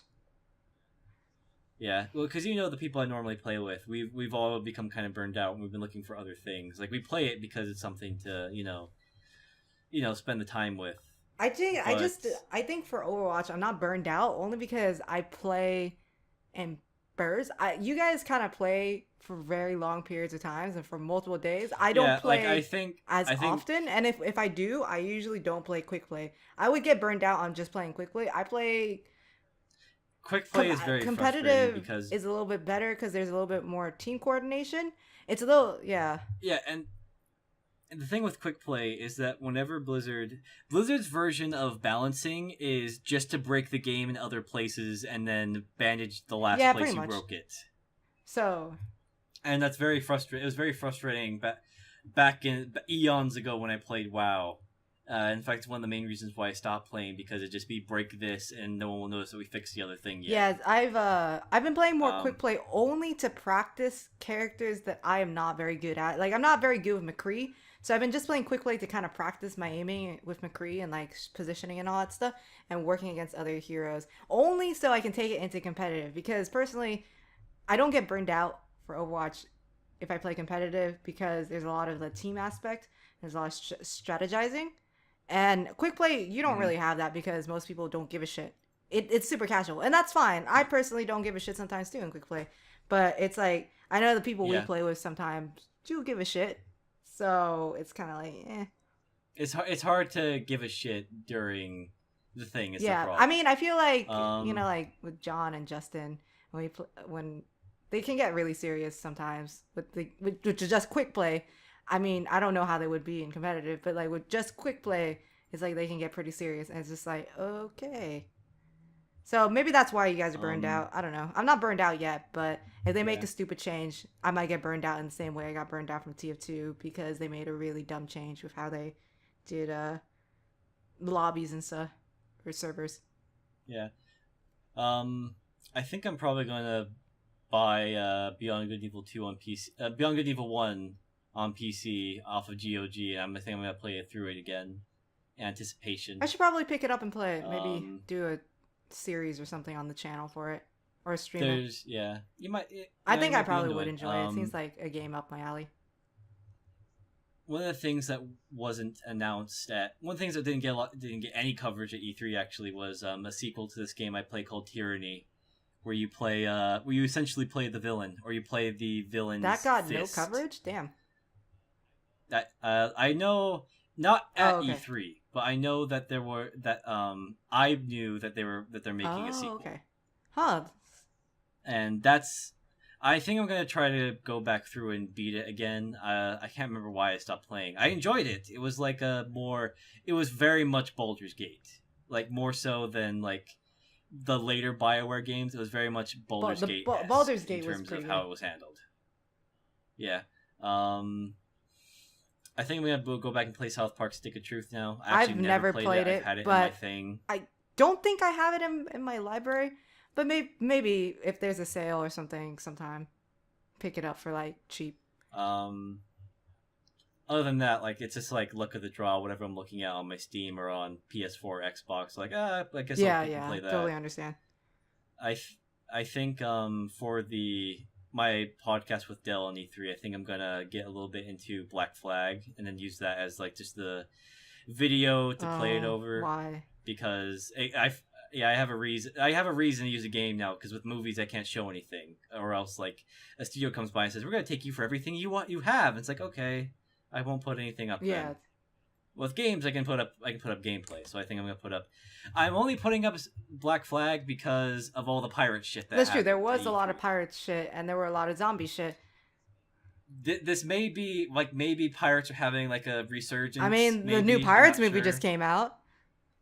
Yo ho ho. Yeah, maybe. Oh. Maybe I'll do Sid Meier's Pirates. Maybe I'll do Sid Meier's Pirates instead because that's a lot of All fun. right, yeah, it's a Pirates E3 Pirates Edition. Yeah. Yo ho Yeah. ho. I mean, if this is the age of the pirate, I'm down. You know, zombies need a rest. You can come out with a couple, but zombies need to have They a gotta rest for a rest, while. yes. Speaking of pirates, so Yes. this actually, so we did get a comment on our last podcast. The comments from Josh, the NES nerd, 11, Okay. but I think he usually goes by Josh, the NES nerd. I don't know why I said "tuh," but I think he used to have his name on Twitch as TEH. But anyways, Josh. So Josh wrote in response to our pirating discussion. People pirating just to see if they want to buy it is the main reason why they should bring back actual demos and shareware model. Quake and Doom did that very well. They separated their games into episodes. You got the first episode for free, and then you could buy the game and get 2 or 3 more episodes. Then Doom came out with the Ultimate Doom later, which had a 4th episode, and Wolfenstein went a step further after 1 shareware episode. Then 2 episodes you could buy it if you really liked it, and then you could buy another 3-episode campaign if you wanted more. That is how I think they should do it. Now, publishers will look at this and think to, quote, make a shorter game, purposely divide the game into 2-minute chunks, give the first 30 seconds for free, and sell every other 2 minutes for $30 each, end quote, terrible idea. What I'm saying is not that. What I'm saying is to make the game into actual chapters of the same length, have the first chapter be free and be as much of a satisfying experience as the others, then sell the next 2 chapters for $15 or $20. Everyone loves free, and with the shareware model, everyone gets a free legal experience that will have the people who enjoyed it wanting more and be willing to buy more chapters as the devs are able to design more, and the people who were on the fence about it curious enough to be open to later games in the series or genre. So, what are your thoughts on that? I'm not sure about that. Well, because like that's sort of like what Telltale's Batman did, isn't it? They had the That's first what the chapter Telltale free. games all do. And what most episodic games do, except for I think Hitman, they always have the first chapter be free, and then have if you want to buy the next 4 chapters or so, 4 or 5 chapters, you can pay for the season pass or buy them individually as they come out. Yeah, I don't know. I don't think that's the best way to do demos because now everything has to be cut up into chapters. Not everything is best done in chapters. Whoa! Because it's I not hope the only way to make a. I'm That was loud. really sorry. That I'm was really super sorry that I got loud. picked up. You might edit this out so people won't understand what the hell we're talking about. But there was a Oh no! It's there was a in. car horn that just honked, and I don't know what the fuck was happening. I Okay. guess somebody almost got run over or something. Yeah, he that's probably the fan of episodic gameplay. It's How being very dare upset you with hold right it? Objection! Objection. Take that. But like, there are other ways to do. Like, that's one way to do demos. I think. The first Mountain Blade game did a demo where you could play the game as however you wanted up until you got to level 7, Mhm. and then it ended. And I think that's good. I think that the chapter thing forces you to cut the game up into. It forces you to cut the game into parts. And the thing is that no matter how you try to do chapters, ultimately it is a chapter. and that it has the chapter ends, and it has to end at some point, to for the spaces to make sense I as you go think the forward. games that Josh listed, Doom and Wolfenstein. Oh, Doom and Quake. My bad. And I think later Wolfenstein. He mentioned Wolfenstein. Well, Wolfenstein's also in that sort of vein, but like they have Yeah, levels. these games all I think lend themselves to be more easily available to be broken down into chunks um, by the way the game progresses. I think it would be very hard to do a strong narrative, like narratively driven game without, I guess, sacrificing in some parts. You would have to Yeah, sacrifice in some order things to in the overall game for for the the demo to demo to make make sense, or sense. for if you're doing chapters, you have to sacrifice some parts in order to make the chapter end. And that doesn't always mean that the quality of the writing will carry on. Like even with Telltale, that's what they do. The first episode is kind of indicative of the rest of the episodes. It's their little demo, but just because the first episode was good doesn't mean the Like, second episode's going to be better because it is ending in a chapter and all that stuff. God, that is Walking Dead season 2 in Yes, a nutshell. it goes strong, then weak, then strong. It's like the quality can be all over the place, and so that's why it's like, yes, you can get the first episode for free, and it can give you an idea of what it is, but then the next 2 3 episodes, you don't know if the quality is gonna stay the same. I mean, yeah, for maybe like a if it's not narrative driven and it's just purely gameplay, then yeah, it'll probably stay the same. But if it's a story or anything like that, there's no way I think that they could keep it consistent unless you were just like a really good writer and you had good pacing and like the flow of information that you could put out in the episodes was great. And I have yet to see an episodic game that really does that. Some of the games get close, but it's not 100% perfect all the way through. And so I could see that working maybe with Grand Theft Auto if you did like Mountain Blade did, where like you would get up to a certain point in the story, like and for Grand Theft Auto 5 in particular, like if you went up to the point where Franklin crashes the car into the dealership, or if you get up to the point where you pull down the tennis coach's client's house down. Like that would have been like that. You could end it there, and let the rest of the game be open as it would be up until that point, and then like now you have to go buy the game if you want to keep playing that mm-hmm. thing. Like that would work. But the thing is that there's no. I don't think there's any catch-all template for demos because not all games would fit into the same thing. That I mean, level based games certainly exist, like in terms of like, oh, you're in level 1, but like that hasn't been a primary mode of operation for some time. Like that it's branched out to such a way now that I can't personally say that any one method of progression in the game mm, is predominant, at least not one that comes to mind at the yeah, moment. it's like you, demos are anything can be a demo. I guess you can make a short demo, maybe like 30 minutes. You can make a long demo, 4 hours, or you can literally do what Kojima did and just make an entirely new game, Ground Zeroes. That be your demo for fucking Metal Gear Solid 5. But that's Kojima. He kind of does weird things outside the box and charges for it too. Yeah, I think I mean it was fun. yeah, I but enjoyed it. that's literally just a demo.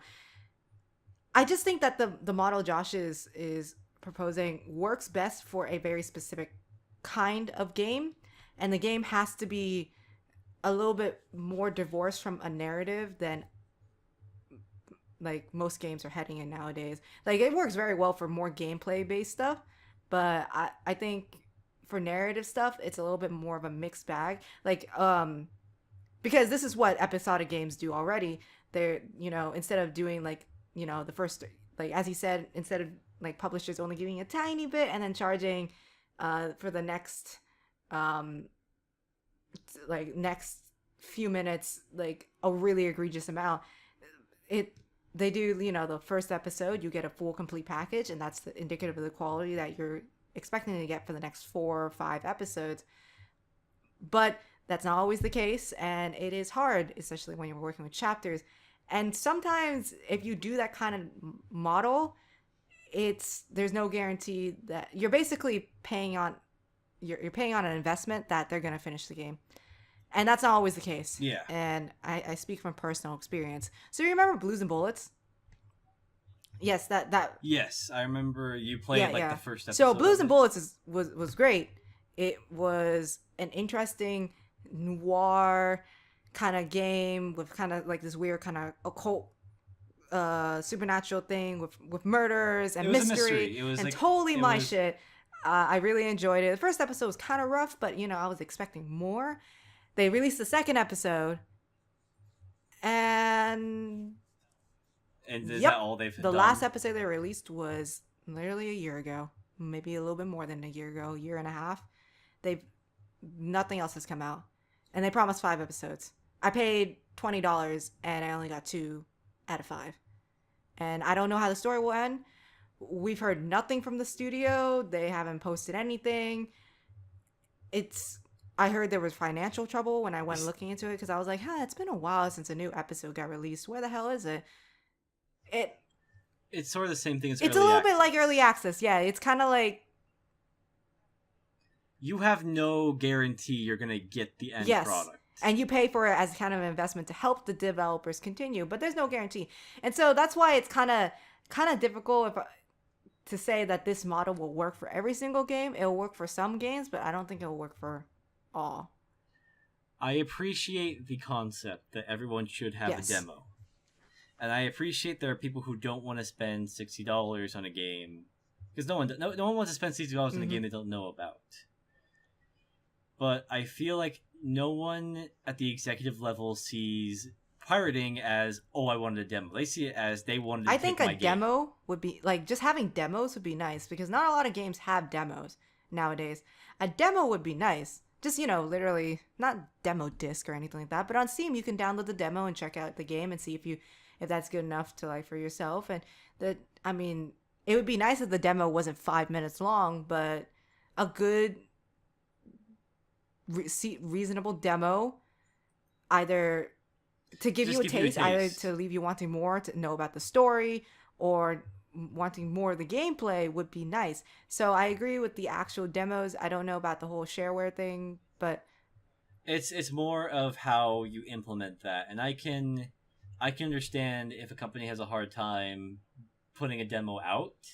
I would appreciate a demo, but ultimately, like, I'll make do if there's no demo. I will go off of other pieces of information. I'll go off reviews, I'll go off of gameplay videos, I'll go off of YouTube, I'll go off of Twitch.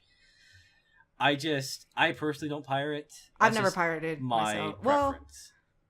I've Um, emulated, but that's not really pirating, is it? That's different. no, that's different. That's Nintendo treats it as if it's pirating, but Nintendo likes to act as if it's a one-way street where the law can't touch them, Yeah, it but happens a the law lot. can touch you. So, Yeah, so Nintendo's handling of it is kind of scummy. So I try to I don't really listen to their interpretation of it, but I don't see ROMs or anything like that as pirating. Especially if the game is like I literally cannot buy it anywhere yeah, else. yeah. So then in that case, I've never pirated a game, and I totally understand people who do pirate it just to kind of check it out. David does that. Like I'm not going to get into anyone's business if they do it just to test anything out. I Yes, can understand. it's like that's not the kind of pirating I can't stand. I can there understand the other. there are definitely just people who are testing like, I'm it. not paying this for this fucking game. I'm gonna pirate that. Yes, but then to cripple your own game with this anti-piracy software that really does hurt the people that pay for your game and invest money in you and like basically throw their wallets at you to play this game they're excited about or interested in, that burns them, and you're burning everybody and not the select few you're trying to go after. It's kind of like you shouldn't do that. You should be It's scorched it's earth, scorched earth. and scorched earth rarely Exactly. benefits you. So I think more demos would be great. More I can understand them not coming out though. I can understand the difficulty with making demos and splitting it up. I would like more demos, but ultimately, Well, I I mean, get it. I would I like guess I get it. when I say more demos, I don't mean in the same kind of system that Josh is suggesting. I mean just Right, but I think each game needs to think about how it wants to do a demo before yes, it because puts out a demo, though, in order to it is maintain the indicative of feel. what you're going to be getting and paying money for. But Because you can get a demo that completely sucks, and then the rest of the game's actually good, or you can get a demo that's really good, but then the game really lets you true, down. true. I guess that's just the hard part with you know, just seeing if a game actually will appeal to people. The only way to really get around that is to pirate the game, but by then you might as well just play the whole thing and beat it. And some people will pay, some people won't. It's difficult, but I do think they should not penalize people that paid money for the game along with people that didn't. It it's not a good business practice. Yeah. Yeah, I think that's the thing. Like, you get hurt more by trying to prevent piracy with something so draconic than you did if you just had let the game Yes. out normally. And I would say if you want to prevent piracy, do it in a creative way. Do it in a way that it's not intrusive. break the Break game the if they game pirate by it. adding That's- a giant that's pink my scorpion favorite version. or whatever. If that's what it takes, then yeah, make giant pink scorpions in your game. Yeah, I'm so- totally cool with that. That's my preferred way of fighting Exactly. piracy. Something humorous would be nice. But yeah, so thank you for the comment, Josh. I like the idea. It's just a little difficult to say if that model would work for every game. But it's hard to put it into practice. But I can see it for like Doom and Wolfenstein and stuff. All right, and I hear the police sirens. They're coming for me. Yeah. They're coming for me. Yeah, I knew. I tipped them off. Oh no! How dare you! Now I will be in charge of the podcast. Oh fuck no! By myself. By yourself. You're gonna talk to yourself at the Yeah. SquareTable on one edge. Yeah. Yeah. No, I'm going to do that. You remember that Pixar short from a long time ago where the guy's playing chess with himself and he's cheating at chess against himself. It's pretty hilarious. He fakes a heart attack so the other him can go check on him, and then as the other him is checking on him, he moves his piece and cheats. I didn't see that, but now I should go see it. I can't remember what movie it was attached to, but that's like the one I remember the most. That's pretty great. All right, well, I think that's gonna be it for the SquareTable for this week. And don't know when this is gonna be out, but hopefully not too far off after the end of E3. It'll take a bit. It'll take a while. I mean, I don't have anything else. This is the only thing I have to edit this weekend. But Okay. It's also 3 hours long. Yes, so. it is also 3 hours long because we had a lot to talk about with E3. So hopefully, maybe next week it will be shorter. But no, it probably will be. I can't imagine what we'd be talking about. I don't know. Who knows? News moves fast, so maybe something will come out in gaming news, and that will cause a giant shitstorm, and we're gonna discuss it. This just in: Jim Sterling has been proclaimed king of video games. His word is now law. His word is now law. Perfect. That's the best timeline. But what about Total Biscuit and Yahtzee? No. Yahtzee gets to be vice president / queen. Okay, close enough. I feel like I don't think he wants the kingship. I also don't think Jim Sterling wants kingship. I think Yahtzee, however, he'd be cool with that. He'd be cool with that position, that rank. He deserves it. PC Master is ? Question mark. Yeah, he spawned that, right? Or am I wrong? Yeah, yes, but it was a joke. Yeah, I know. But then that people took it literally, and that's what ruined the joke. Yeah, that's true. I don't hear it anymore. All right, but that's gonna be it for this episode of the SquareTable podcast. Hopefully, when it comes out, we'll have a very creative title. I think we've been throwing out ideas for the titles. Yeah. One of them will make it.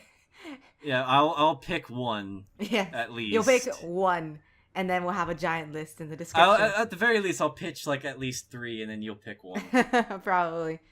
Our podcast we're gonna put it on YouTube. Maybe there'll be gameplay under this. Maybe there might be just waveforms. We haven't decided yet how we want to do it, but there's gonna be some kind of visual. So hopefully you guys can see like the pictures and maybe the videos of what we're talking about in the video.